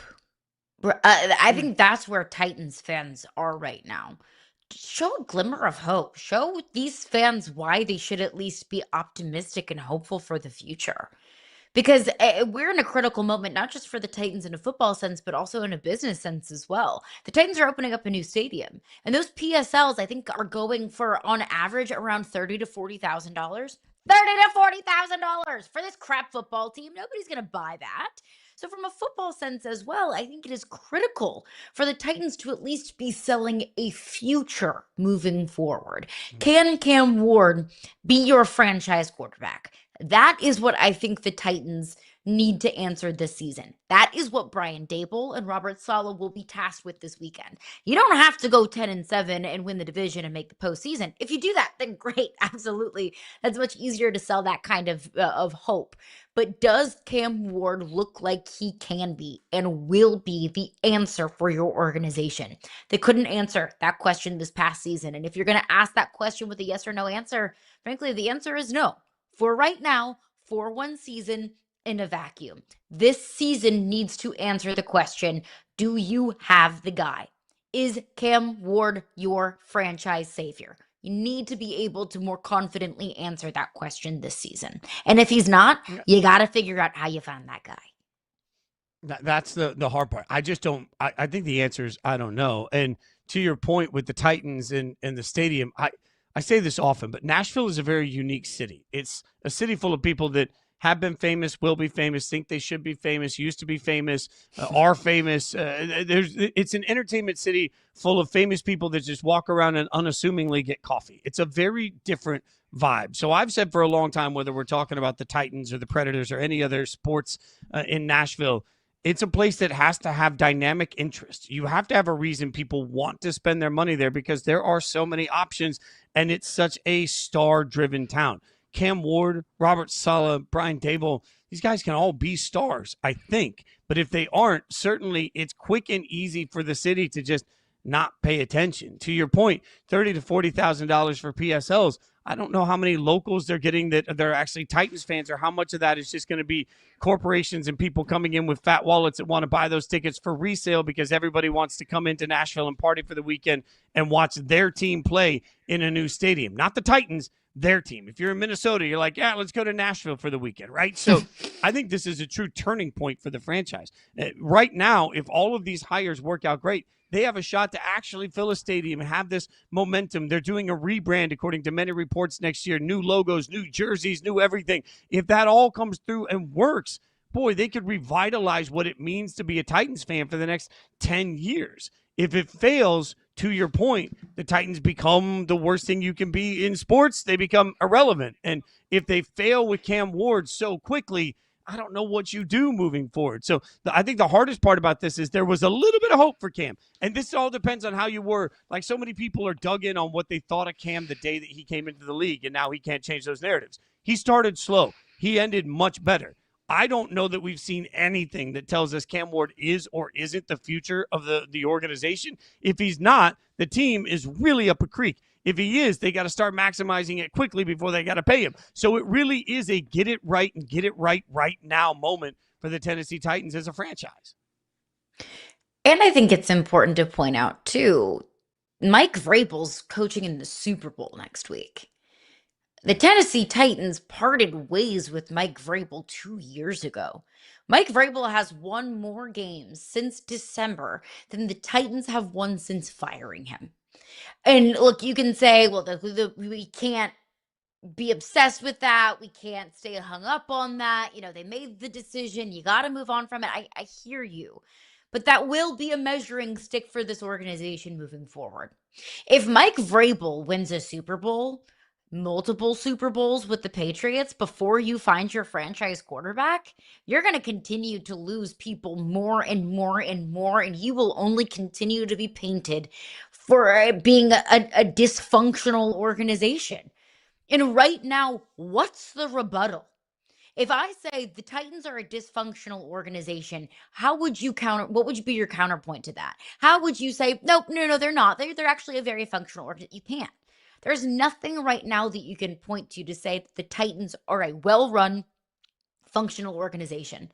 But you are one quarterback and one good coaching hire away from at least looking like one.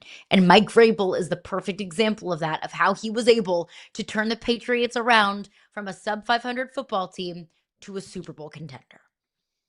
Yeah, to your point, the crazy thing is right now in the NFL, the Titans are a poorly run organization. Fact and period. So are the Raiders, so are the Jets, so are the Cardinals, so are the Browns. Maybe so is Washington. We thought for a year they weren't, but I'm not sure. Maybe so is Washington. Like, you can go. But we thought they weren't for Miami, a year because they had the quarterback. You know, you're 1,000% right. Ultimate deodorant. And look, the shining example we always use, and I think is the best example, is the Texans a few years ago. Everybody was convinced nobody would want that job. No coach would want it, particularly no minority candidate would want it, the way their firing cycle had gone. And then all of a sudden, it took one coach that fell in love with it and one draft where they got a star player on the offensive and defensive side that suddenly changed the way. And we may not be in love with C.J. Stroud right now, but it changed the entire way that we talk about the Houston Texans. Cam Ward, Brian Dable, Robert Saleh can absolutely do that for the Titans. It'll be interesting to see, because as we sit right now, I don't think any team has improved themselves more than Tennessee, but we won't know until the games start next fall. All right, coming up, from the drama on the gridiron to the drama on the court, all the NBA trade rumors are out there. Kelly Ego going to join us. We'll figure out where that man is headed next.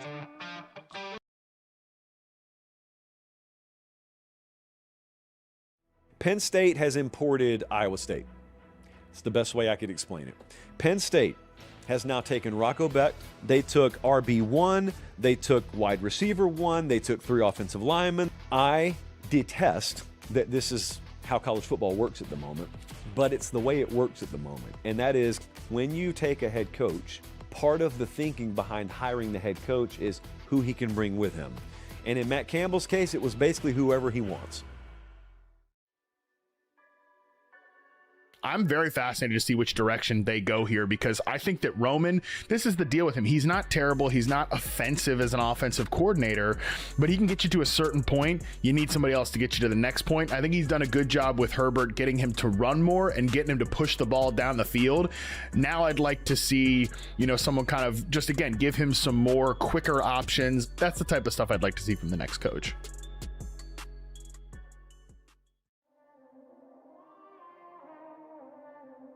Tom Aspinall, Cyril gone. That needs to be resolved, right? Hamzat Shemaev versus Sean Strickland.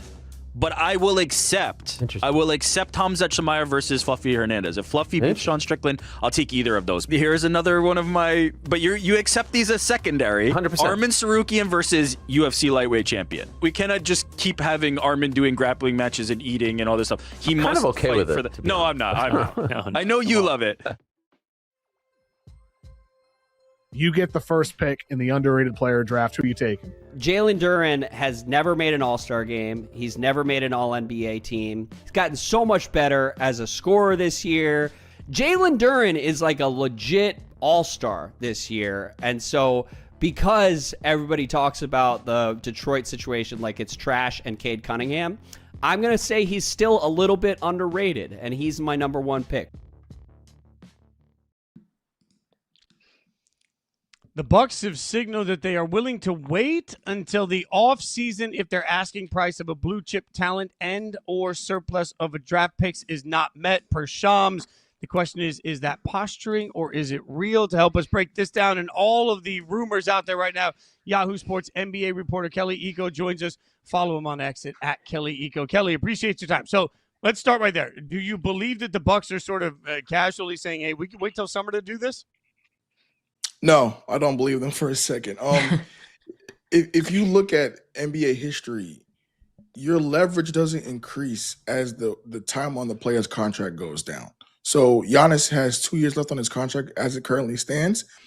If they wait until the offseason, he'll essentially be an expiring contract. If you're an opposing team, you're not going to give up, a ton of assets for someone that's going to be having an expiring contract in a year.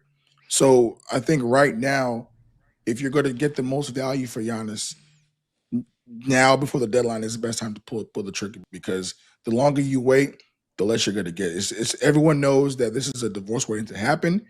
Teams that know that are not going to suddenly say, "Oh, we're going to give up 2 more picks," as opposed to the 1 or 2 that they might be offering now. So if you're Milwaukee, the longer you wait, the worse the offer is going to get. I'm with you there. The writing's been on the wall. But how would you approach it if you were a decision maker in Milwaukee? Of course, Giannis has talked about how he wants to be a New York Knick. But if you're Milwaukee, you want as much as possible in return. So how does Milwaukee balance that? Getting the most in return and also satisfying what Giannis wants? Obviously, in a perfect world, both sides would work together and find something that works for everybody. I do think in this particular situation, given how toxic it's become, Milwaukee has to set themselves up for the future, and they have to look in their own best interest. They need as many young players as possible, as much draft capital as possible, future pick swaps in 2030 to 2031. You have to look at the next 15 years down the road if you're in Milwaukee trying to turn the page, because let's face it, after Giannis, you might not get another blue chip NBA superstar for at least 10 or 15 years, unless you draft them through the draft. So if you're in Milwaukee, you kind of have to look at how do we get the most flexibility, future flexibility possible that protects us in the event that this happens again. You say it's gotten toxic. That's a bold word to use. How did we get to this point? I think if you go back and you listen to everything that Giannis has said since he last won a championship, it's been clear that the Bucks not putting enough around him to win another championship has disappointed him. And to be fair, the Bucks have tried. They went out and got Damian Lillard. They went out and got all these pieces around Giannis to try and fortify that group, but it didn't pan out. And the longer that Giannis sat around and saw what was going on, the angrier he became. I know you saw the comments he made a couple of days ago about his teammates being selfish, about the chemistry being off, guys taking the wrong shots. Once players say those buzzwords like selfish and being disgruntled, the writing's on the wall. It's only a matter of time before they want out. So this has been slowly building to this point ever since they won that championship, and ever since Giannis probably felt like the Bucks didn't do enough to ensure that he has another Larry O'Brien. All right, so Kelly, walk me through the logic with Golden State, because I said earlier on this show today, full transparency, I understand Golden State has a bunch of picks to give up. They'd be giving up a bunch of picks to bring in Giannis, whose body may or may not be able to handle the wear and tear of full seasons, and doesn't really change the fact that they're going to have to make a rebuild at some point. So do you leverage the future for Giannis if you're Golden State? Absolutely. Absolutely. And this is kind of a similar situation like with Steph Curry, who is the most important player to that region and probably ever. As long as he's still kicking and breathing, you do everything in your power to put a team around it that makes sense and that can contend for a championship. If that means going to pull the trigger for Giannis, so be it. You have young players like Jonathan Kuminga, who wants a fresh start, Brandon Podziemski, who could be an attractive young piece, and you have future first-round picks.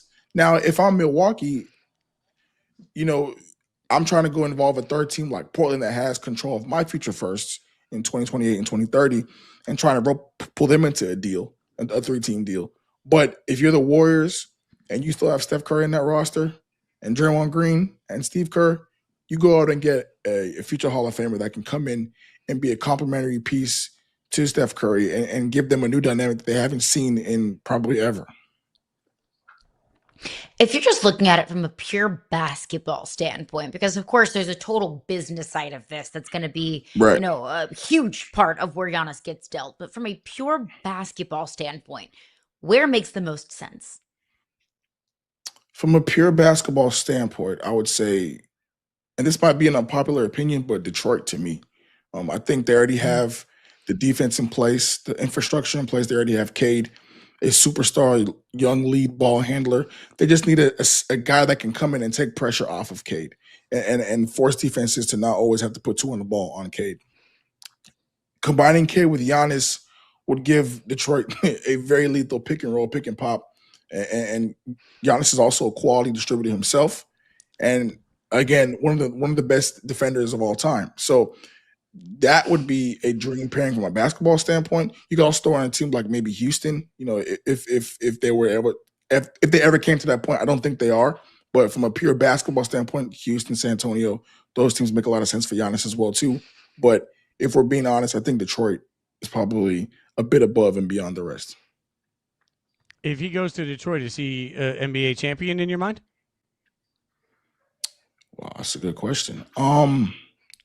I think they come out the East for sure. Then it's a toss-up at that point. It's the NBA Finals. So I definitely think Giannis and Cade can come out the East. No questions asked. The East is wide open. This is the best time to do it. If you're Detroit, you put all the chips at the table because, frankly, you're ahead of schedule and you don't know the next time you'll be here. Success is not guaranteed, especially, look at Milwaukee. Success is not guaranteed over a long period of time. If you're the Pistons, you can go get Giannis. Yeah, it's going to cost you a significant portion of your future assets and flexibility. Who cares? We're talking about a top 15 player, top 20 player of all time, potentially. So put them on the table and you go get the superstar and worry about the rest later. Yeah, F them picks. F them picks. Put all your chips in the middle. But that is part of it, the business side of things. It's so fun to just play video game trades and just look at it from a basketball standpoint. But Kelly, in your opinion, if you're Milwaukee, what are you asking for? What are you prioritizing in a trade? If I'm Milwaukee, I'm prioritizing a player that can come in and win now, a younger player, probably preferably age 26 or below. I'm asking for a couple of pieces that are movable in the case that I want to flip them again. And I'm asking for a boatload of first-round picks. Maybe not more than 4, but at least 3 and a pick swap. You need to set yourself up from a flexibility standpoint to the point where if it doesn't work out with the player that you bring in, you can flip him again and continue to restore your draft asset chest and control your own future. The worst thing that teams can do is have a disgruntled superstar that wants out and not have control of their own first round picks moving forward. So if you're Milwaukee, that needs to be the number one priority. How can we get our picks back? And the easiest answer is going to call Portland and beg them to come involved in any potential deal. All right, so let's take a look at some of the other stories across the league right now, Kelly, because my ears perked up with Jason Tatum news yesterday. We've gone under the assumption all season long that Tatum was going to try somehow and get back this season. Now we're getting reporting that, apparently he's considering pushing all of that back and not trying to come back this season, according to Chris Haynes. What do you make of this? What's the latest on Tatum in your mind? I think it's somewhat similar to what the Rockets are experiencing with Fred VanVleet. Now, as a player, the easiest thing in the world is to say, I'm going to try and come back. I'm going to be ahead of schedule. My recovery is going great. But coming back from an ACL injury, players say all the time, there are these certain benchmarks that you have to clear from a physical standpoint.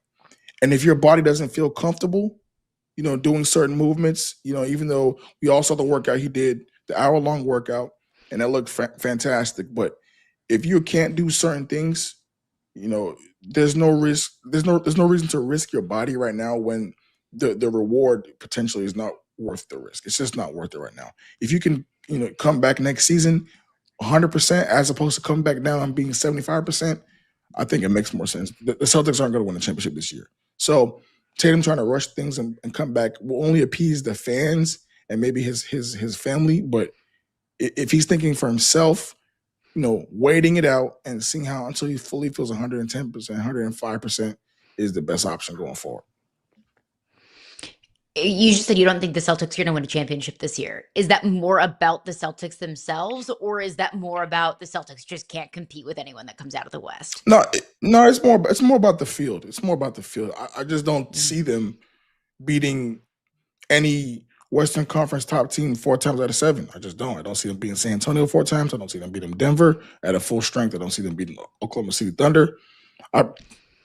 Maybe the Lakers, but I don't see the Lakers come out of the West. So it's like you have to look at your chances and the probability of you having a deep run. Now the Eastern Conference is wide open, so they probably would fare okay in the Eastern Conference playoffs, but I think it would be worse if they got to the finals and got embarrassed, and something goes wrong with Tatum's body, and now he is out for a longer time than just taking a chill pill and coming back 2027 season. Yeah, get it right. Don't get it first. All right, let's. Speaking of star players in the East, Joel Embiid averaging 32 and 10 over the last 5. Yeah, just looks like a different version. Are you ready to believe in Joel Embiid again? Oh yeah, I'm ready. I think the biggest thing for anybody that watches Embiid closely is his movement and the body language. Early in the year, he just didn't seem happy. He was sluggish. He was struggling from an efficiency standpoint. The most important thing for me is the assist. He's getting people involved. Everyone knows that Embiid at his best is one of the game's premier scorers. He's a 3-level threat on any given night, and he's a physical nightmare. How can he get other people involved, especially now seeing the emergence of Tyrese Maxey and it coming to his superstar arc? You've seen VJ Edgecombe, the up and down play of Paul George. Kelly Oubre is also there as a sometime player. But everything revolves around Embiid. If the Sixers want to be the best version of themselves, it's not by Tyrese Maxey and VJ, going bar for bar. It's got to be Embiid controlling the tempo, being the man in the middle, being a force every night, and impounding his will on opposing defenses. So what we're seeing right now is great. Can he keep it up? I know only time will tell because of his body and the history, but I'm believing what I'm seeing so far in 2026, man. All right. Speaking of belief, we've seen some teams surge over the last month. The Hornets are surging. The Raptors, I know they lost last night, but they've won 4 of their last 5. The Clippers have won 16 of their last 19.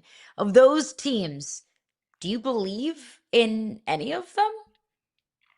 I believe in the Clippers for sure. If you've seen what they've been able to do lately, winning 16 of 19, this is a dangerous team. Everyone thought that they were going to be sellers, coming to the deadline because of the Chris Paul situation, because of how much they were losing. The stars weren't fitting. Kawhi and James Harden are playing some of the best basketball that we've seen from them in years. And, everything that the Clippers do was always going to be around those two players, but John Collins has been awesome as a two-way force. You're seeing them playing with a bit more pace, than they have been in the past, and just more urgency. And I think if you're the Clippers, yes, you are a playing team, but the Western Conference isn't as solidified as you might think. This is a dangerous team to play, in the first round series if they get there out of the play-in. So I believe in the Clippers. I also believe in the Hornets in terms of what Charles Lee is able to do from a structural, tactical standpoint.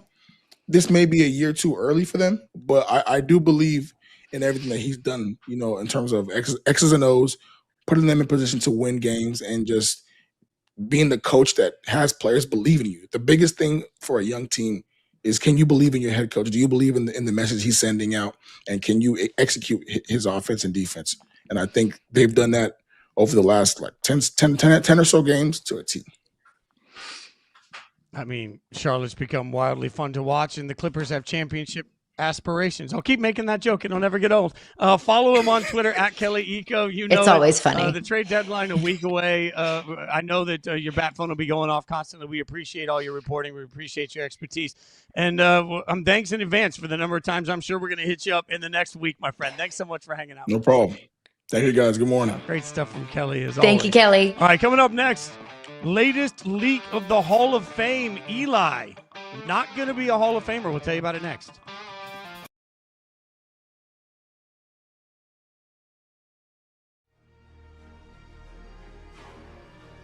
At the very top of my list, we need finality to Aspinall versus Gunn. Yeah. We need finality to this. Have to. I just want to see this fight play out because guess what? It was a very entertaining fight and it was playing out in a way that I think a lot of people didn't think it would play out.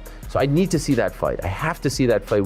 The division needs to see that fight. They both need to see that fight. They both earned it and deserved it, and we can't move on without that fight.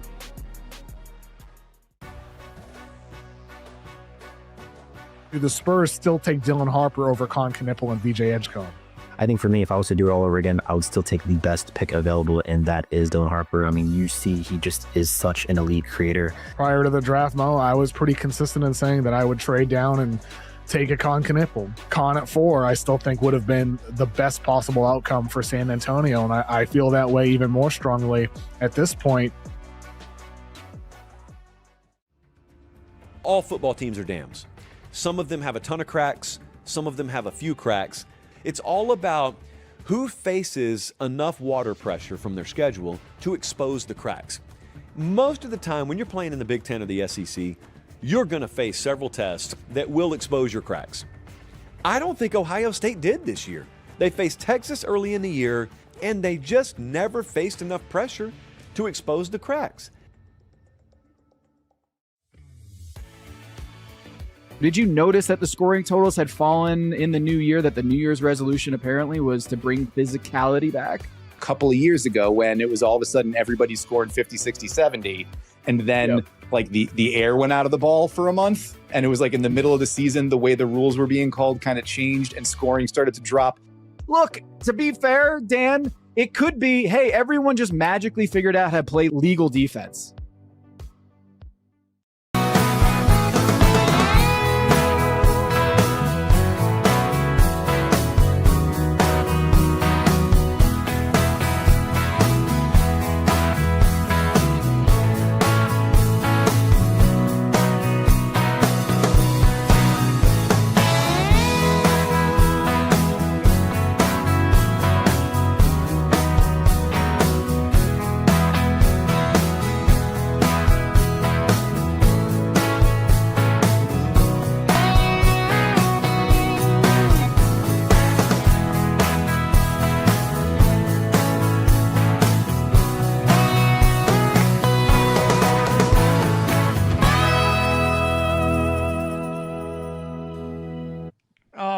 Look at that. Incredible work from our guy, Jason Jung. Absolutely amazing by him. What a way to tell the world that we are headed to San Francisco. Live programming all week long. You see it right there. Again, these are Pacific times that you're seeing in front of you. So it'll be a little shift for you guys that watch us all the time on the East Coast. We are 9 to 11 Pacific because, good God, you don't want to see us that early on the West Coast. So we are 9 to 11 Pacific next week, followed by Inside Coverage, noon to 1, Yahoo Fantasy Forecast, 2 to 3 p.m., also Football 301. So depending on the day, you get some different options there from 2 to 3 p.m. But we are going to have you covered every ounce of the way live from San Francisco, from Super Bowl week. Caroline, not only are we doing the show, but also should be noted, we'll be handling a ton of interviews with great celebrities. We're going to be out with the people. Like, we're going to get wild and crazy in San Francisco for a few days, all very professionally, and then make sure that we have the best content around. So it's a great way for everyone to hang out with us at the Super Bowl. If we get to see all of our friends, it's like summer camp. We don't get reunions with everybody all in one place very often, but Super Bowl week is that week. So very excited to see you, Fitzy. Very excited to see all of our Yahoo family. Very excited to catch up with all of the celebs that we have lined up on the show. It's going to be an absolute blast. It's going to be a lot warmer in San Francisco than it is where I live, so I'm also down for that. Let's do this thing. I'm ready for it. Well, let me tell everybody a quick story here. A year ago, we were on Radio Row at the Super Bowl, and I had the opportunity to interview Eli Manning. I had the opportunity to interview Eli on the day he was going to find out about the Hall of Fame. We had the first interview in the morning, and we had a game we were playing where we did some funny questions and tough questions. Had a good time. One of the questions I asked him is, if you don't make the Hall of Fame on the first ballot, what's Thanksgiving like? Does Peyton get to trash talk you? Like, had a little bit of fun with it. Eli laughed and said, making it's an honor. Doesn't matter when you get in. I don't care. Minutes after that, I watched from 20 feet away as Eli got the word that he wasn't making the Pro Football Hall of Fame. And I watched him leave, and I thought about that moment a lot because you could just see how much that sort of hurt his heart. I am stunned to be sitting here right now a year later telling you that according to the leaked information that is out, Eli Manning hasn't made the Hall of Fame. Again, I'm not stunned that he's not in the Hall of Fame. Let me say this clearly. We can get to that in a second. I'm stunned we know. The Hall of Fame voting has been so guarded and so protected forever. Like, it is such a rite of passage to have the knock on the door, and that's when you find out voters weren't even aware yesterday that Bill Belichick didn't make the Hall of Fame until they found out ...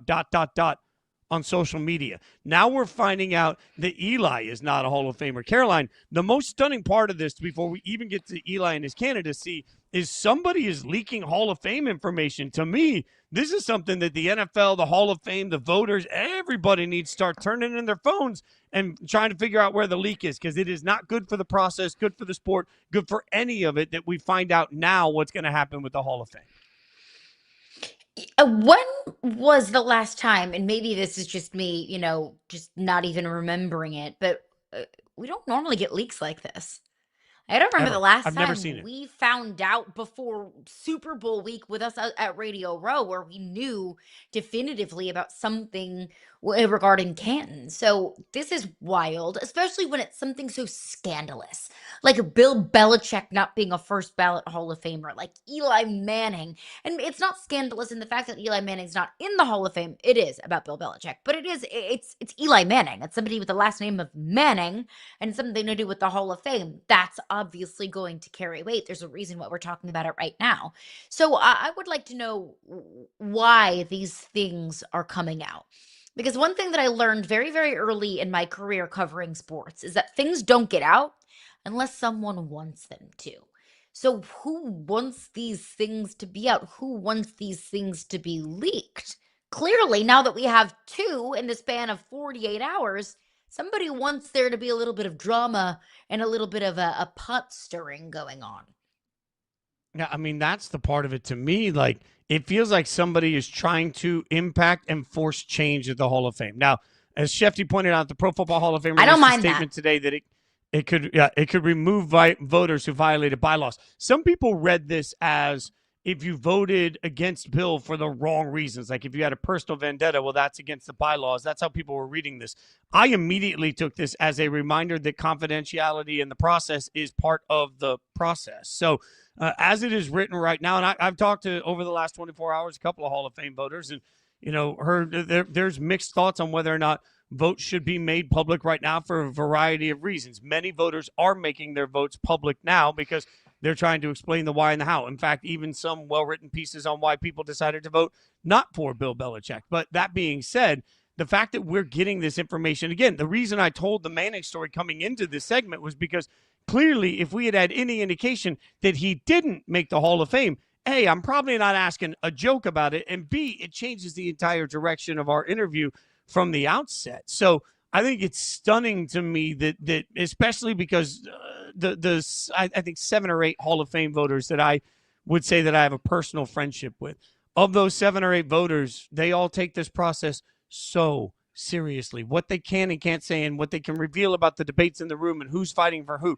I've even just been at casual dinners with Hall of Fame voters, and they know that there's things that they simply cannot share. So I'm used to seeing Hall of Famers that guard this information with such level of reverence that I'm stunned to see this happen. And Caroline, to your answer or to your question of who's leaking this, the only thing I can figure out is somebody wants to force change in the Hall of Fame by bringing the voting under scrutiny before the Super Bowl so the Super Bowl doesn't distract all of us from the Hall of Fame process. And to your point about the meaning behind that Adam Schefter tweet, whether it's we need to maintain confidentiality in the process, no problem with that. That's the whole point of the process. But also, I do think there is credence to your vote should be removed if you are voting outside of the bylaws. Like if you just don't like Bill Belichick, Yes. That's not basis to not vote him on the Hall of Fame. It's not the Hall of Fame of nice guys. It's not the Hall of Fame of guys that you want to get a beer with. It is the Pro Football Hall of Fame. You have to remove all of your personal bias from that and solely look at it from the perspective of a resume. That, I think, holds credence with Bill Belichick. Just because he's not nice to you doesn't mean he's not a Hall of Famer. Same thing with Eli Manning. Just because his last name is Manning does not mean that he belongs in or deserves a spot in the Hall of Fame. I can make plenty of arguments for Eli to be in the Hall of Fame. 8th all-time in passing yards, 9th all-time in passing touchdowns, 2 Super Bowls, 2-time Super Bowl MVP. But you can also point out the fact that he has a 500 record. He's 117 and 117 in his career. So I think that we all have to take bias out of this entire process. Yeah, 1,000%. You can't vote for somebody to be in the Hall of Fame also just because they played in New York. Speaking of New York, we find out this news from the Jets. The Jets reached out to John Gruden about the idea of joining Aaron Glenn's staff. For anyone that hasn't been paying attention, Aaron Glenn has essentially fired everybody. So the Jets said, hey, we're not going to change head coaches. Everything's fine. But everybody under that head coach that came in because that was part of the head coach's pitch of how to fix the organization has been fired. We're going to bring in Gruden. This is so asinine to me. This is all stupid. There's no world where Gruden's going to go work for somebody else and execute somebody else's vision, Caroline. It doesn't make sense for anyone. I don't know why John Gruden would want to work for somebody else and to work for the New York Jets. John Gruden is in a position where he needs career rehabilitation. It's not really a place that you go when you're searching for that. The second side of things is, why would the Jets do this? Why would the Jets bring in someone who is riddled with controversy? And also what you're doing is inviting, inevitably, a really, frictional relationship between he and Aaron Glenn. John Gruden wants to be a head coach. If I'm Aaron Glenn, I'm constantly looking over my shoulder at what John Gruden is doing. So this doesn't make sense on any level, and I'm not shocked in the slightest that Gruden's not interested. Also, John Gruden has become the John Madden of his generation. He can make absolute generational wealth just sitting around talking about football.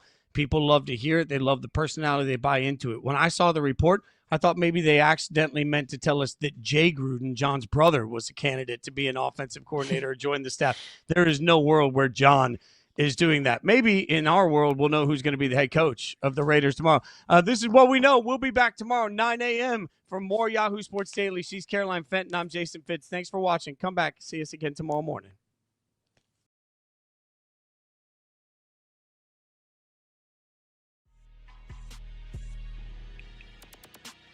Give us your breakout fighters of 2026. You're not going to believe that.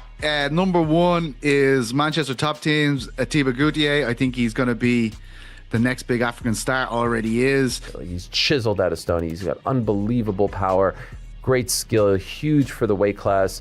Very, very impressive. And again, you speak to the guys over at Manchester Top Team, they could not be more excited about his potential. Usually I would dunk on a team that's 8-9 going to the playoffs. You don't deserve it. For Carolina, celebrate it. This was a big step forward season. However you got there, you wanted some hope. You wanted something to be happy about. You backed into it, fine. I don't care. The Panthers did have some quality wins this year. They did seem to be making progress. So for the Panthers, hey, step forward, good job, celebrate it. It's a really nice year for the Carolina Panthers to win this division, no matter how they did it. I don't know how anyone could expect Kalen DeBoer to get Alabama back to where Nick Saban had it, because he's not going to. I would suggest to you that had Nick Saban stuck around at Alabama, he wasn't getting Alabama back to where Nick Saban had it a decade prior. And that's Nick literal Saban. I don't think Kirby Smart's getting Georgia back to what Georgia was a few years ago. Dabo's not going to get Clemson back to what Clemson was. It's almost like the entire world has changed. Oh, let's get to another factory of sadness. The Atlanta Falcons, who fired Raheem Morris after 2 8-9 seasons. You got Bijan Robinson, you got Drake London. That was what Raheem Morris said when they asked him, why did you take this job? Yep. And you still got those guys. And you still got those two guys.